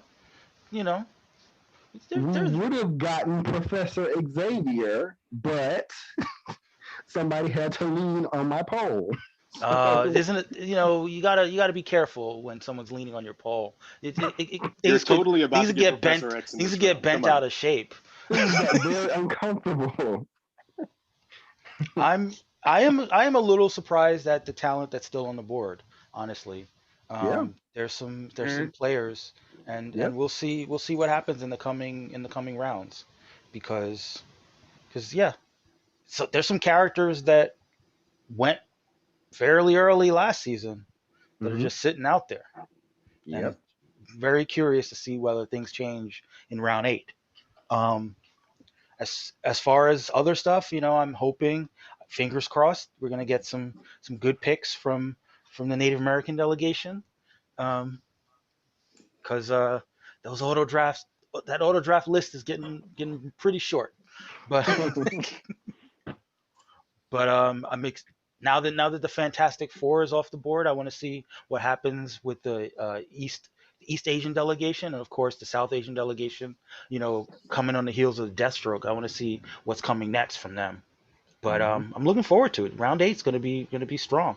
I mean, wow, like round 8, that's will be 2/3 through the draft. Kia, any final thoughts? Any summarizing thoughts before we Yeah, bring it home? yeah, possible or all things. Oh, now, sorry, Yoda. You don't get to end the podcast, Yoda. I didn't. I said it a different way.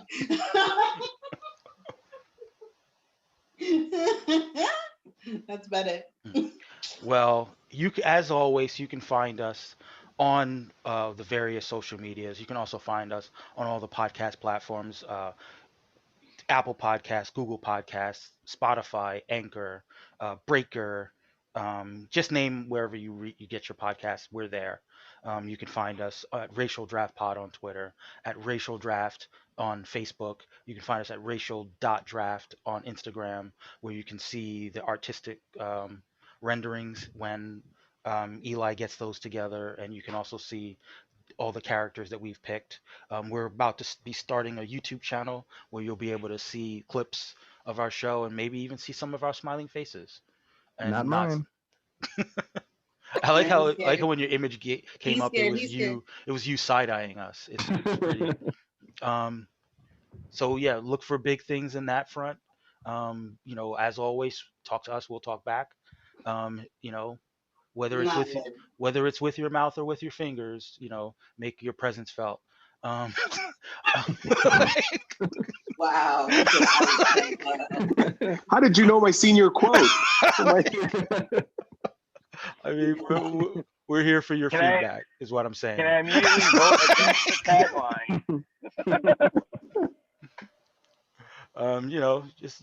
Just give us feedback. We've been slacking a little bit on terms of reading feedback on the show, but we'll get back into that. And we're here. We're trying to grow our listener base. We're trying to attract new members of the community all the time. And we're here. We're trying to be as welcoming as possible. And as this is supposed to be fun, and it's fun for us, and hopefully it's fun for you, and hopefully it's a good listen.